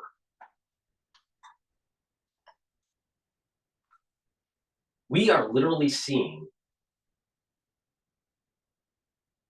a major fissure between American society. And that fissure is between the haves and the have-nots. Now, of course, we've had haves and have-nots ever since I was born. All right? But that fissure between them is dividing much quicker. And the disparity between the haves and the have-nots is so much more now. The magnitude is so much more because of people and their equity positions. It's a big problem. You think Goldsby really cares about the average citizen? He's on the board at the Federal Reserve. Do you think he really cares? Do you think he really, really cares? He's in a position to make millions of dollars. He's in a position to make money on what he's doing. Now, of course, they have provisions. You got to have it in a blind trust and blah, blah, blah. But when he gets out, he's going to be as a consultant at some bank. Get a cushy professorship at an Ivy League college. Pontificate about some government bullshit. While the average citizen is going to work and paying their taxes on failed policies that were passed in Congress and failed monetary policies by the Federal Reserve. Meanwhile, if you're rich, you'll make money on those failed policies. Socialize the risks, privatize the gains.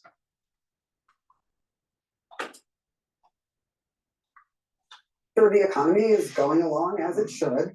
What would it mean for the economy if the debt ceiling were actually abolished? It would skyrocket. I don't think in the short run it means much. There's a political dance that you kind of talk about whenever they get close to the debt ceiling.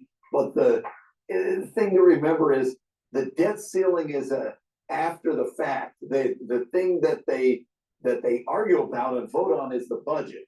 The debt ceiling is after you've incurred the bills and said that you're going to spend the money. Will you actually pay the bill? That's kind of what the debt ceiling comes to. I think everybody can agree. You do not want to. You pass a bill for spending, and if the monies that are flowing in can't afford your budget, then normally, if you're a corporation, you need to cut the spending. You pay your bills. You shouldn't default. You should pay your bills, but you need to cut the spending because the inflows are not, your spending budget is too high relative to your revenues. So we are spending too much in this country. So find ways to make it more efficient.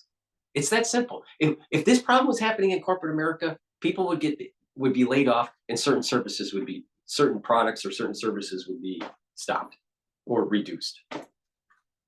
Well, why are we doing that in government? Oh, they want to create the emotional fallacy. The Social Security people, and the people that are on Social Security, they're not going to get their check, or our military would be furloughed, and the Abraham Lincoln aircraft carrier would be mothballed. They'll demonize that stuff, and they won't look at the inefficiencies that are going on in every single department. I bet there's 25% inefficiency in the government. All right, and if we have a 36, I think the budget is our debt is 36 trillion, but I believe our budget is, I think, around 6 trillion for the government. I could be a little bit off on the number for the actual budget, but our accumulated debt is over 36 trillion. All right. So if our budget is 6 or 12 trillion, why can't we cut it 25%? Why? Let's see what happens. And probably the government will be more efficient. Now, does that mean that there's less money for research and some other things? Yeah. But you know what? Doing that for a couple of years isn't going to hurt America that much. If you cut research for 2 years, is it really going to hurt America that much? Probably not.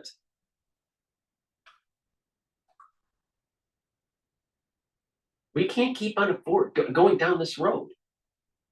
I mean, literally, the only reason why people have nice suits in America is because we have a $36 trillion debt. who are living on loans.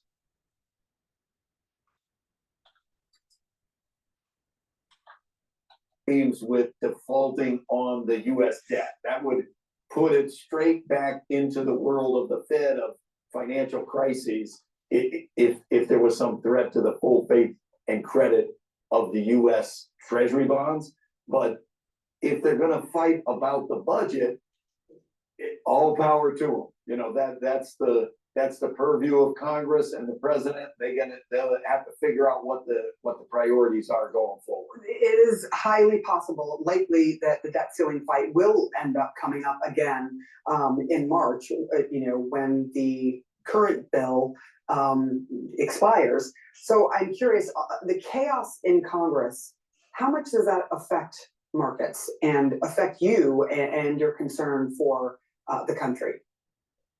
Well, you've seen in the past that fights about government shutdowns and fights about debt ceiling and things like that can definitely have a pretty serious impact on consumer confidence in a short period of time. When the government shuts down, those have been some of the largest drops in consumer confidence on record, bigger than 9/11, bigger than some other major economic events.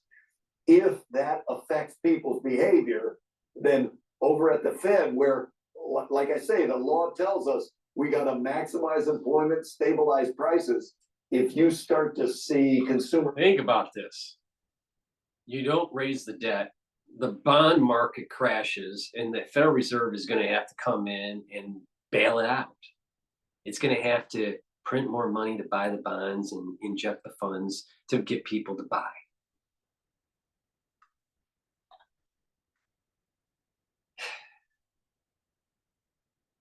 I'm telling you, our government has spent way too much money.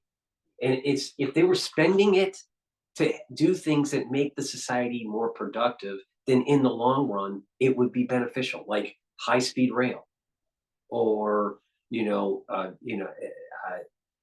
doing things where it would allow for a future generation to be more productive, like education. All right, but the problem is that the money that's going into education is making the kids actually dumber, and it's only funding the teachers' pensions. It's the same problem with the MTA system in New York. Some of the money goes to retrofitting the rail system and fixing it up, but a lot of it is to fund the pension. So they keep on raising the rates for tolls. Now they have congestion pricing. Well, what if those pensions are just cut? Why do users of a service like the MTA system have to fund the pension of the workers of the MTA? Why can't they fund their own retirement? I mean, most people don't have pensions. Most people have to save either in a 401k or an IRA or in an individual account and save for their retirement.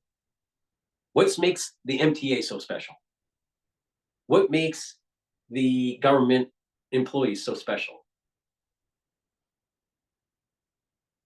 Stop the funding of these pensions.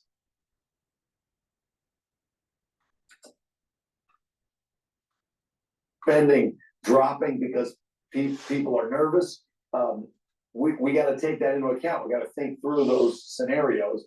And likewise, the financial aspect of government shutdowns, if they're long and extended, that they can affect the overall economy, or short-run fights about the debt ceiling where there's going to be some question about can we make payments? Then we got to think about that too. I mean, these are just the realities that we have to think about without judgment. Like I say, Congress can choose whatever tax policy, debt policy, spending that they want. That's not the Fed's business, but it's the Fed's business to just try to keep the economy going. Amazing. Tonight, Elon Musk. Absolutely amazing. All right. All right, what else is going on in the news here?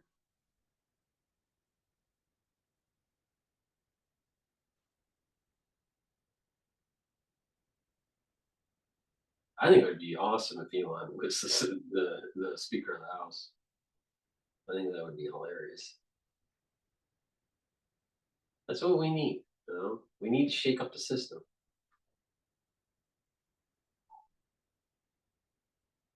This is interesting. I want to listen to Fetterman talk about Trump.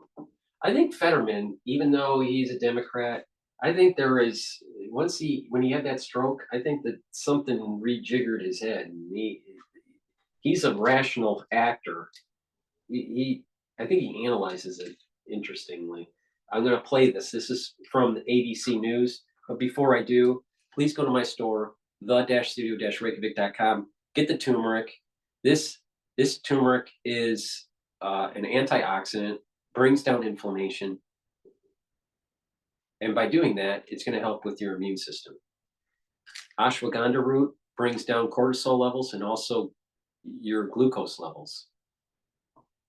So it'll bring down inflammation that way. When you stack this together, it's going to help with the immune system and your cardiovascular system. So take turmeric and ashwagandha root together to get the max benefit. Please go to my store, the-studio-reykjavik.com. And it's really important to detoxify your body. We're getting to the near end of the year. Hey, why don't you make a New Year's resolution, detox, and get healthy? All right? And I'll help you do it. All right? I'll help you on that path. I want you to be healthy. All right? Because a healthy society is going to be a more productive society. So please go to my store and get the zeolite. This removes heavy metals, toxins, and chemicals, including forever chemicals. All right? Take a couple drops underneath your tongue, drink it with filtered water. Do that every day, year round. Or you can just detox once or twice a year. And how you do that is you take a few drops underneath your tongue, just a few little drops underneath your tongue, drink with filtered water each day until you use up the bottle, and do that once or twice a year. But get those toxins out of your body. What happens, it'll bind to the toxin, and about 6 to 8 hours later, you're urinating the toxin out. Okay, that's how it works. This is very high quality zeolite. You can take it year round if you want. Go to my store, the-studio-reykjavik.com, get the zeolite, and get healthy. Hey, it's near the end of the year. This is the best time to start realizing, hey, take stock in your life. How can you improve yourself? Right? How can you get healthier? How can you improve mental clarity? How can you get more in shape? Or how can you improve your finances? I'll help you work. If you just follow what I'm doing, if you listen to what I'm saying, I can help you out. All right. It's not that hard. It just takes some discipline. All right. And knowing what to do. All right. So get healthy. Take the zeolite. Go to my store, the-studio-reykjavik.com. All right. Let's play the ABC News interview. This was posted 3 minutes ago about John Fetterman. People, it's undeniable. I'll never forget. It was June in 2016, and I was a surrogate for Clinton, and Trump announced, "Hey, I'm showing up in a town called Manchin, which is a small steel town in the valley down from ours." And I'm like, why is he showing up in? I mean, that's not. So either he's crazy or they've plugged into something. They figured out that they have to connect and to make that kind of an argument to go to these kind of places, and it did. It resonated. That was Pennsylvania Senator John Fetterman on the Joe Rogan podcast shortly before the 2024 election, discussing why he thought Donald Trump was able to win his state in 2016. In 2 years in the Senate, Fetterman has shown an independent streak. And more recently, he's been willing to meet in person with Trump's top cabinet picks, including embattled Defense Secretary nominee Pete Hegseth, and as we are first to report here this morning, he's also met with FBI pick Kash Patel. I met up with Senator Fetterman to discuss how he views his role as Donald Trump returns to Washington. So are you going to be Donald Trump's favorite Democrat in the Senate? I don't know what that really means, because you never know. But what I am is I'm just a regular Democrat. I'm not leaving my party, but I'm not sure why some of the things that I've chosen to do, like meeting with nominees and having views that might be more aligned with some of the Republican side, I think that's part of politics. That's pretty much consistent with just doing the job and representing the kind of state that we have in Pennsylvania. Looking forward, what are you most optimistic about with a Trump presidency, and what do you fear? Well, it's like I've been warning people, like, you got to chill out, like the constant, freak out. It's not helpful. So, pack a lunch, pace yourself, because he hasn't even taken office yet. Do you think he has the potential to be a successful and a good president? I hope, because I'm not rooting against him. If you're rooting against the president, you are rooting against the nation. And I'm not ever going to be where I want a president to fail. So country first. I know it's become maybe like a cliche, but it happens to be true. What was the single biggest factor behind Kamala Harris and Democrats losing in November? You have a singular political talent.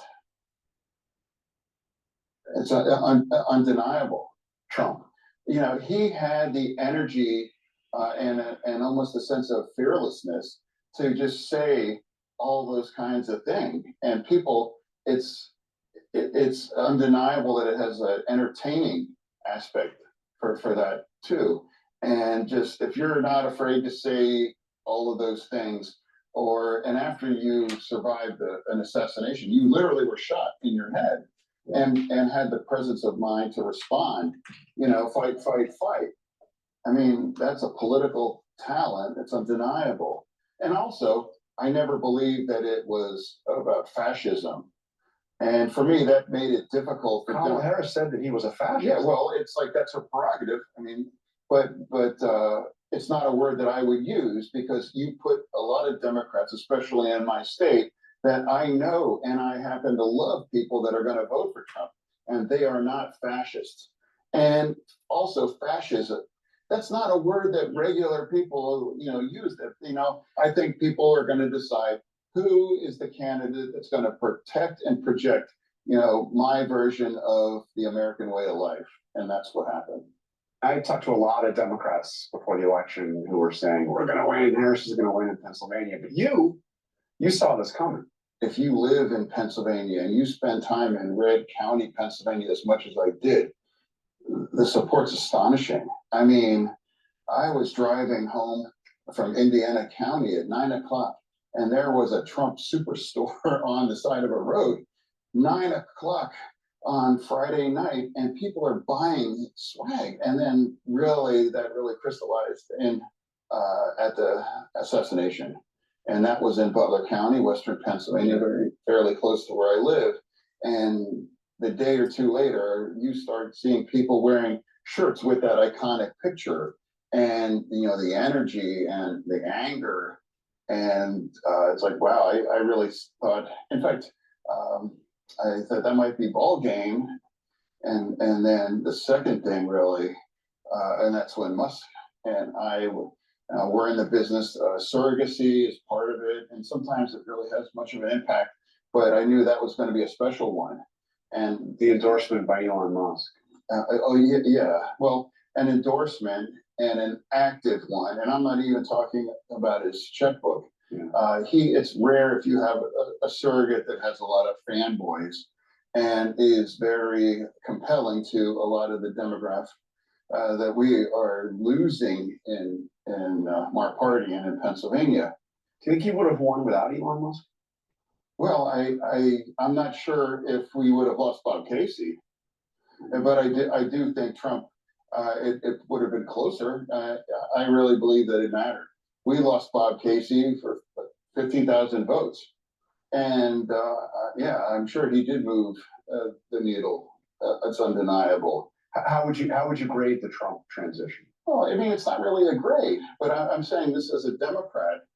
It's like I clearly, after he announced Gates, and I'm like, that's just, I described it, that's God tier trolling. I mean, that was never serious. And anyone here in Congress knows that he's despised by Republicans too. So that also set the stage, and here's what's coming. And now I have met with all of them so far, and the ones that we haven't, His nominees. they're on the schedule back in January. You met with Pete Hegseth. I did, yeah. You think he's qualified to be defense secretary? Well, I think we're going to learn more. We're going to learn more, and that hearing, and there's going to be an FBI background and that. But my commitment, and I think I'm doing the job, is I'm going to sit down and have a conversation. And the president picked these people. Not going to be my first choice, second choice, third choice, but that's democracy. And to me, it would be distressing if he is confirmed, if the Democrats are going to turn our back collectively to the leader of the defense. I mean, that's astonishing and that's dangerous. So you see yourself inclined to be open to supporting these controversial nominees. You might not support them all, but you see yourself potentially. Yeah. But there is going to be some that I will vote yes, and there's some maybe that I'll vote no. But nobody can accuse me of just saying I had a closed mind, or I just said no because Trump picked this person, or whatever. I saw you, Lisa Stefanik, you have said you're going to vote for. I saw you with her thumbs up. Yeah, well, and Rubio, and for me, it's like, Rubio, for me, it's like he's in the other party, obviously, but there's a lot of the Venn is closer. There's a lot of overlap, and now if I was, as a Democrat, looking to assemble a bipartisan cabinet, he'd be a solid choice, from a Democrat. You met with Kash Patel, I believe, right? Yesterday. Well, yes. He's talked about going after Trump's enemies. Yeah, and we've had conversations, but we had all of these interviews were all off the record, and those things. So I'm not going to go into detail, but he absolutely is that's never going to happen. Like he was very. He's not going to use the FBI to go after Trump's enemies. No, that's not it. Or did you believe him? Taken. I mean, he's written that's what he claims. Yeah. And I found out, his family's origin story and immigration, and we talked about that. And my family, immigration and things. And so I learned things about him. I never knew that he was a public defender. So did you come across liking Kash Patel more than you thought you would? Thinking you could support him? It's I mean, how much you can absorb in 30 minutes. Yeah. But I have learned things, and I have heard things, and I have no regrets for having these. I never left any of those interviews saying, "Wow, that was a waste of time," or "I regret that." Have you talked to Trump since the election? I have not. I have not. No. So I assume he's going to call you at some point. What is your message to him after he sees this? What would I say to him? I'd be like, well, hey, congratulations, and have an honest conversations of things I would like we could work together, and some things we're going to disagree. I'd like to avoid the cheap heat and some of the other stuff, but it's going to be a kooky ride, I'm sure. And I try to be a committed, steady voice for Pennsylvania, and to remember that we have to find as many wins in the middle of an incredibly divisive times. All right, our thanks to Senator Fetterman. I think that was a well done interview, and I think that I think Fetterman, even though he's a Democrat and I'm a Republican, I think he is a wise voice in the wilderness of what's going on in the swamp. Please go to my store, the-studio-reykjavik.com, and get this structural nano silver toothpaste that I offer. It's a very high quality toothpaste. It has no fluoride in it. And because of the structural nano silver, it's going to whiten your teeth, freshen your breath, help with your gum line. As you get older, your gum line starts to recede. So you can help heal that. In addition, by having a good oral hygiene, by neutralizing pathogens, you're reducing the chances of cardiovascular and valvular disease. That's really important because when people get older and their gum line starts to recede and they start getting bloody, gums and poor oral hygiene, and they're starting to lose their teeth and all this, they start to absorb some of this, the plaque that is built up, or pathogens are getting into the bloodstream. That causes problems at the vascular level and at the valvular level. You don't want that. You want good oral hygiene all the way through your geriatric years. So please go to my store, the-studio-reykjavik.com, get the structural nano silver toothpaste. This is going to be the best toothpaste that you can purchase. Get a few tubes of it for your household. It's very high quality. Go to my store, the-studio-reykjavik.com. And again, use discount 5 for the discount. All caps. Now, I have 2 different types of probiotic. I have a powdered version, which I take every day. I mix it with my hummus for my lunch, or a veggie cap version. Both are very high quality. Should be taking a probiotic every day. And through taking a probiotic, you're reducing inflammation in your gut. You're improving your mucosal lining in your gut. You're improving your metabolism. You're improving your liver, because the gut and the liver are connected.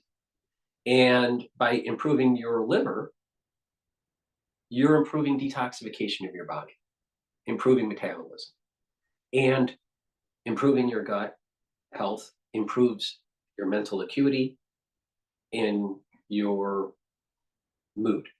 So if you want to reduce depression, start with your gut. If you want to increase mental acuity, start with your gut. And with a good gut, you also help with your skin, your hair, your nails. So there's lots of benefits. A lot of people don't realize poor gut health can lead to other systems showing poor health. So start with the gut. Go to the store, my store, the-studio-reykjavik.com, and get either one of these probiotics. Take it every day. Really important. All right, now let's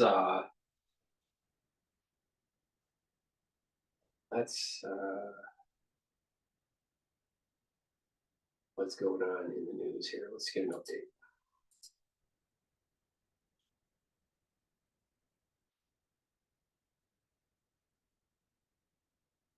All right, I want to play, I don't want to do that one. What's going on here? Wait, Keith Olbermann. Oh, that was 3 days ago. I don't want to play that. It's kind of striking that today is kind of a slow news day, actually. Even though there were some things that were happening. Let's go live with Al Jazeera and see what's going on internationally. Is a Bitcoin ETF the same as owning Bitcoin directly? No. While Bitcoin ETFs might offer a familiar face, they lack the true ownership and flexibility.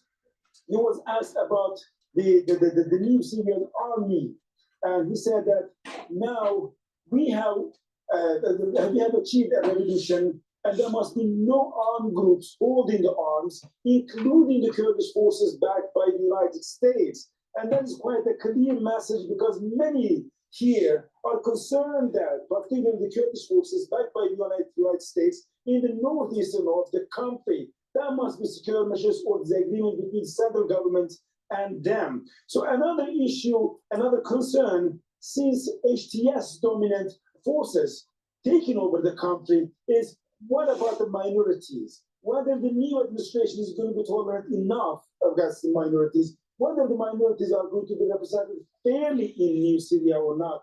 That question is being repeatedly asked to Ahmed Shara, in fact, the leader of Syria, and he, once again, today has assured that all the minorities, Christians, the Ismailis... All right, I want to go to CNN.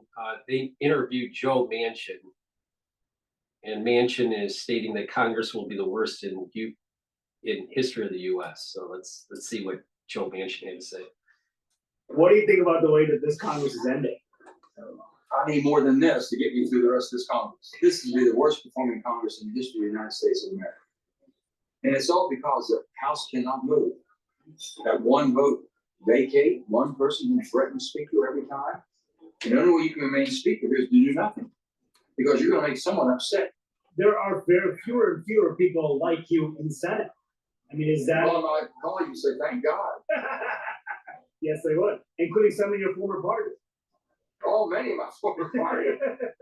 Do you still consider yourself a Democrat? I am not a Democrat in the form of what the Democratic Party has turned itself into, the national brand, absolutely not. And they know that. They're all good people on both sides. But what do you think is the reason for, you said you're not a Democrat. What caused Joe Manchin to divorce himself from the Here's what Democratic I told them. I said, you ought to figure out how you lost somebody like me. I was born as a Democrat because of my grandfather's love of FDR. I was a very strong Democrat because of my family's love of John Fitzgerald Kennedy. I came through the whole iteration, and I was a Democrat in West Virginia, and it's always been a 75–80% plurality of Democrat, registered Democrat. But there was a split. I was never in the liberal side of it. I was never in the establishment side. So I always had to fight my way through. But what is the shift? Is it a shift on social issues? Yeah, the brand got so bad. The D brand has been so maligned from the standpoint of it's toxic. And the D brand is basically this. You know, I've told them, I said, first of all, as an American and as someone in the Senate, and I'm going to take the Constitution, oath of the Constitution, that I take very, very, very, very seriously. I'm going to help every human being to pursue the happiness in their life. Pursue the happiness.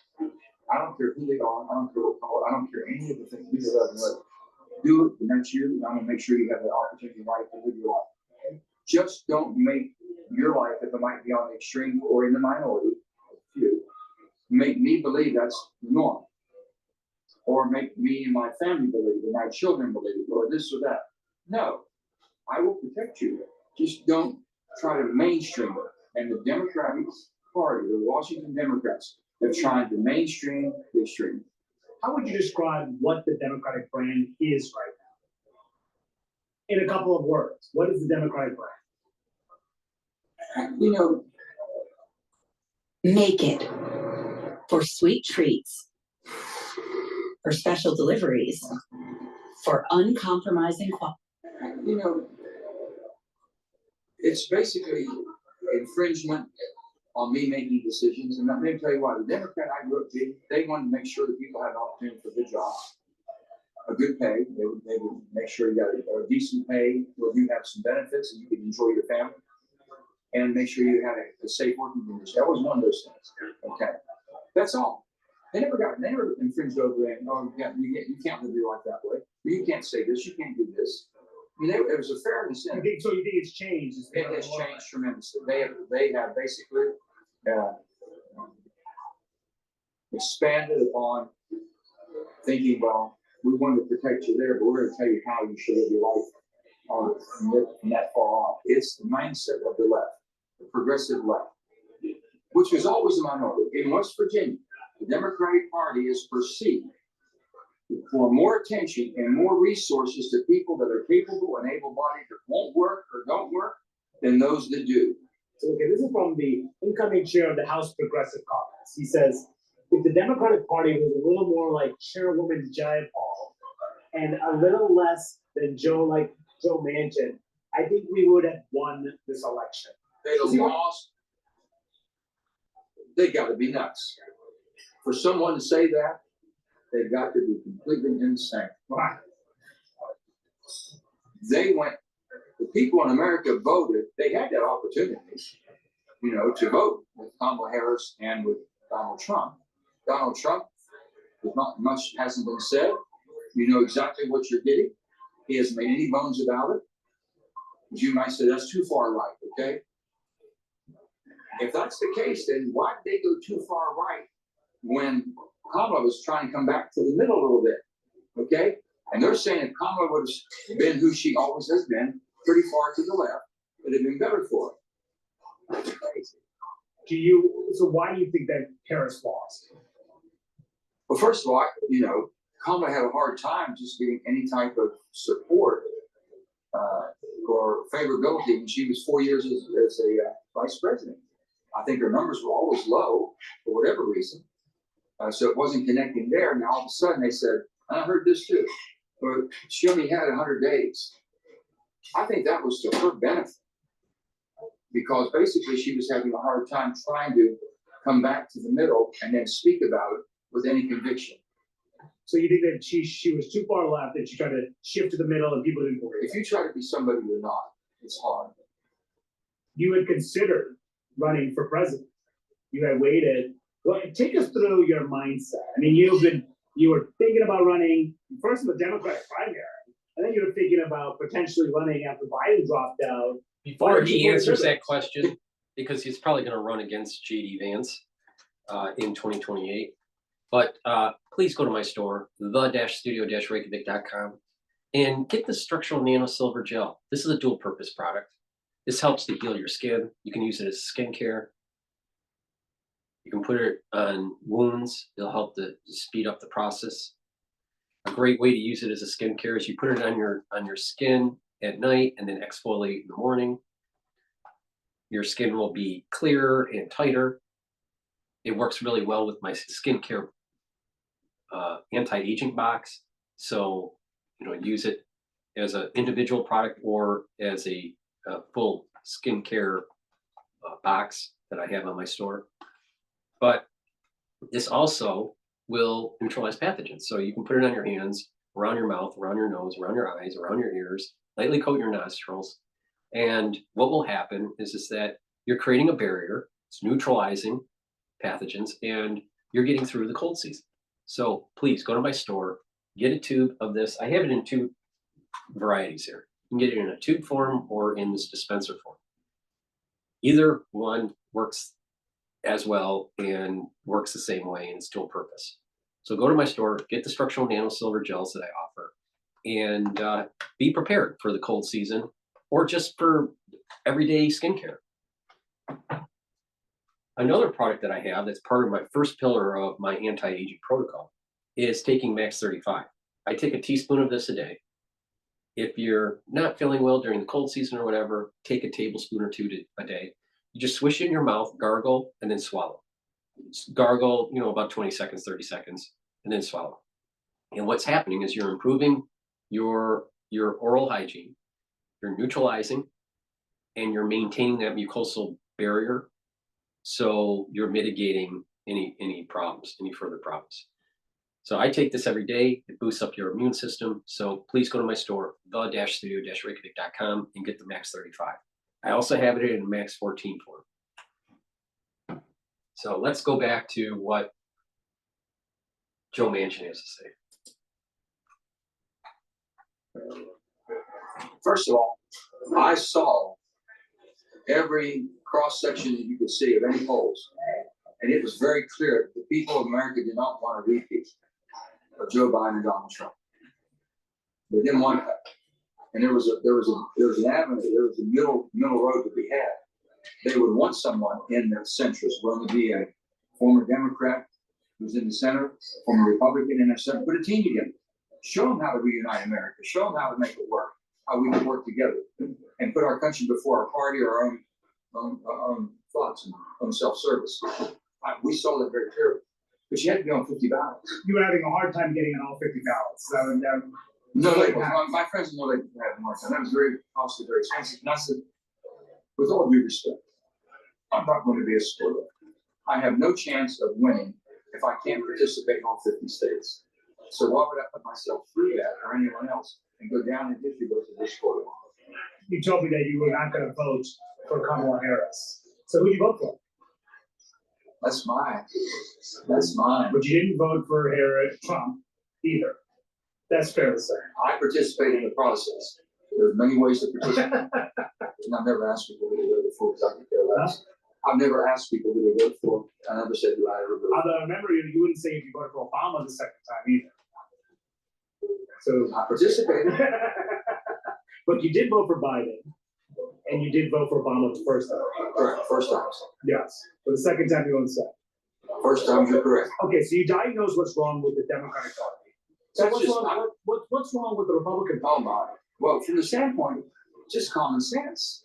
Okay, some gun sense. See, they're too extreme on the issue of guns. They're too extreme, they're just common sense. But besides guns, what would you say the problem is with the GOP? Well, I'm just saying right now, from the GOP, as well, just, they haven't taken serious the debt. And they've always been debt concerned. They haven't taken debt. No one's even talked about it. I remember you told me that you thought Trump was a threat to democracy. I mean, you were very concerned. January 6th was a bridge too far for me, and I think they all know that. But I got along fine with him. We still get along. We're friendly. You were in the box this weekend in the Army Navy game. It wasn't that I was invited, but I wasn't thrown out. You weren't invited? No, I mean, they were just very cordial. I was up in that area. It's very close to that box. And then just kind of walked in. They were very accommodating. The president was very nice to talk to them. Yeah, What did you sure. talk about? No, we just talked about, I want to help any way I can. I want you to succeed, which I've said every brother American should want your president to succeed, whether you vote for him or not, whether they're the same party or not, whether you like him or not. I like Donald Trump. I can work with him. I can talk with him. Trump? I get along fine. You voted to convict him twice. They should never have those. Impeachment should never been, censorship should have been done. On both sides. Yeah, well, the second one's a hard one. That's a hard one. Yeah, The first one should have been First one should be censorship, for sure. But you But voted to convict him. You told me that you like him. I still get along. We get along fine. There's no problem there. But now that you're leaving, you're a dying breed. Let's be honest. It's your species is going extinct. A moderate in Congress is becoming extinct. Would you agree with that? A moderate Republican and a moderate Democrat. The centrist part of both parties. That's why I think they're about really ready for a third party. They call it the American Party to bring it all together. So the centrist moderate vote decides who's going to be the president of the United States. And when they get here, they don't govern that way. Yeah. Neither side does. They go to respective corners. So if the center had a voice and had a party that could make both of these, the Democrat and Republican Party, come back, okay, that would be something. So you think it's time for a third I party? think it is. What's it going to be called? American Party. American Party. Good. Are you going to be the leader of the American Party? I'll be out there rooting. I'll be the best cheerleader they've ever had. You said the Senate sucks. Things Still does. still sucks. Sucks. Well, the House sucks worse than the Senate. Those poor guys, I feel so sorry for them over there. They can't move. Are you going to miss it? I don't think so. I'm not sure that. I believe in term limits. Next time we should do this on the vote. We will. After January 3rd, we'll do it there. Okay. After January 3rd. And then with some moonshine too, perhaps next time. Well, sometimes you need moonshine. So you know what? Wealthfront offers a I'll cash tell you account what we that just has saw. What we just saw with Fetterman and with Manchin, even though they're Democrats, there needs to be more cordialness between the parties to iron out differences and to do the best for what is needed for the country, and not the special interests and increasing debt and demonizing the American citizen and creating more disparity between the aristocracy and the middle and poor class in the United States. So those two interviews is a glimpse of where America can go. Now, will it get there? I don't know, because you saw the free-for-all during the shutdown. There's a lot of crazy liberals out there, and there's, we have to go through, I guess, growing pains. But before I close out the show, it's really important that you follow these streams and participate. The whole idea is for participation through chat, through listening on X, requesting, talking, asking questions. It's not just me giving my opinion on things. Certain things I do have to, give a little bit more insight because people don't have certain understandings of certain things that I think that I have a unique perspective on. But it's not just about me, it's about us, all right? Just like the USA, but it's an interactive broadcast. All right. So please make sure you subscribe to all my channels, but also be interactive and participate on X, on the X Spaces. Help support my work by going to the store, the-studio-reykjavik.com, and getting the products that I offer that I take. All right. Here's a great product that's new on the store that I have been testing out, and it is the Boomer Boost. All right. This is a powder, and you mix it with filtered water or soft foods like hummus or yogurt or a smoothie, right? Or a shake, right? And you take this every day. A great way to do it is take it in the morning. It has 68 nutrients. I don't have the time to go over the profile here, but it is this has a lot of vitamins and minerals and supplements that you need on a daily basis. And what will happen is that you're going to start increasing your energy level. And this is also going to help with your cardiovascular health. All right. This is a great supplement. You take it for if you're 40 plus, or even if you're younger and you're working out. All right. Use this as a fuel source for your workout for recovery and to build strength. And this works really well alone. And you can use this as a meal, you know, let's say for breakfast or whatever, if you mix it in a smoothie or whatever. But it works really well when you couple it with heirloom barley or with gladiator barley. Now, what's the difference between the two? Okay. Now, again, you can take gladiator or heirloom barley separate, but it works better if you mix it with the Boomer Boost. Now, gladiator barley will help to build more strength, improve your strength. It'll bring down inflammation and it'll bring down reactive oxygen species through superoxide dismutase. All right. So this is a great way. It's a protein, and you just take a few small scoops of this, mix it with your Boomer Boost, put it in your smoothie or your hummus or your yogurt or just filtered water or whatever. Do that daily, and you're really going to see huge benefits. Now, if you're working out, do this before your workout, fuel your body, and then within 30 minutes, then start your training. And then you're going to notice that you're going to have more energy and you're going to recover quicker. So you can do it as for athletes, or if you're not an athlete, let's say you're 40 plus and you need to slow down the aging process and just get healthier. This is a great way to do it. So take the gladiator barley and mix it with the Boomer Boost. All right. But the gladiator barley helps with strength too. It'll bring down inflammation and soak up those free radicals, but it builds up strength. Or the heirloom barley, which is more focused on detoxification, brings down inflammation, and it also soaks up free radicals through superoxide dismutase. So you can take the heirloom barley and mix it with the Boomer Boost that way. If you're more focused on detoxification, do it this method. Or if you're more focused on strength, do the gladiator barley and the boost. Or you can take them separately. It's up to you. Now, I have created a box. It's a longevity boost box where you can purchase Boomer Boost and either gladiator or the heirloom barley, and you get a discount. And you can add to the discount by just using discount 5. So if you're going to buy, 2 containers, it makes more sense to buy the longevity boost and you get a discount. So that's the reason why I created the box for you guys, so you can get a discount. Because I know people are, struggling and to be able to afford supplements. I get it. I understand people have, maybe not the means to purchase everything that I take. I get it. I understand. But I'm trying to provide you with ways to get the supplements at a discount. And a great way to do it is use discount 5, all caps, number 5, you get $5 off. Plus, if you buy an anti-aging box or a longevity box from my store, the-studio-reykjavik.com, you do get a discount in that box because I lowered the price. If you bought the individual items, it would cost more. So please go to my store, the-studio-reykjavik.com. Get the Boomer Boost. All right.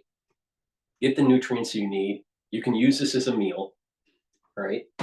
And get the heirloom barley to detox. And you can use this as a meal.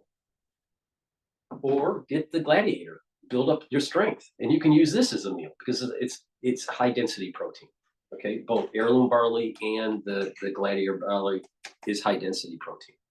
So that's a great way to fuel your body if you work out regularly. And when you get older, you know, to be able to give your body the nutrients it needs to get healthy.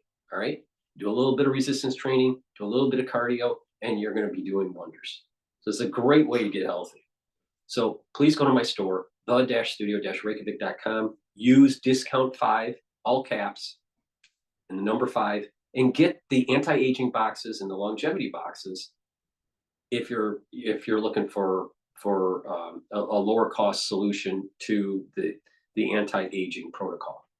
All right, because I've created all these different boxes at different price points and different combinations to try to meet the needs of my viewers. So please go to my store, the-studio-reykjavik.com, support your health and support the work I do by purchasing the products. Thank you for listening. For the ones that have been listening on X Spaces, thank you. I appreciate it. And don't be afraid to, in subsequent episodes, to ask questions. This is meant to be interactive. Thank you for listening and have a nice day.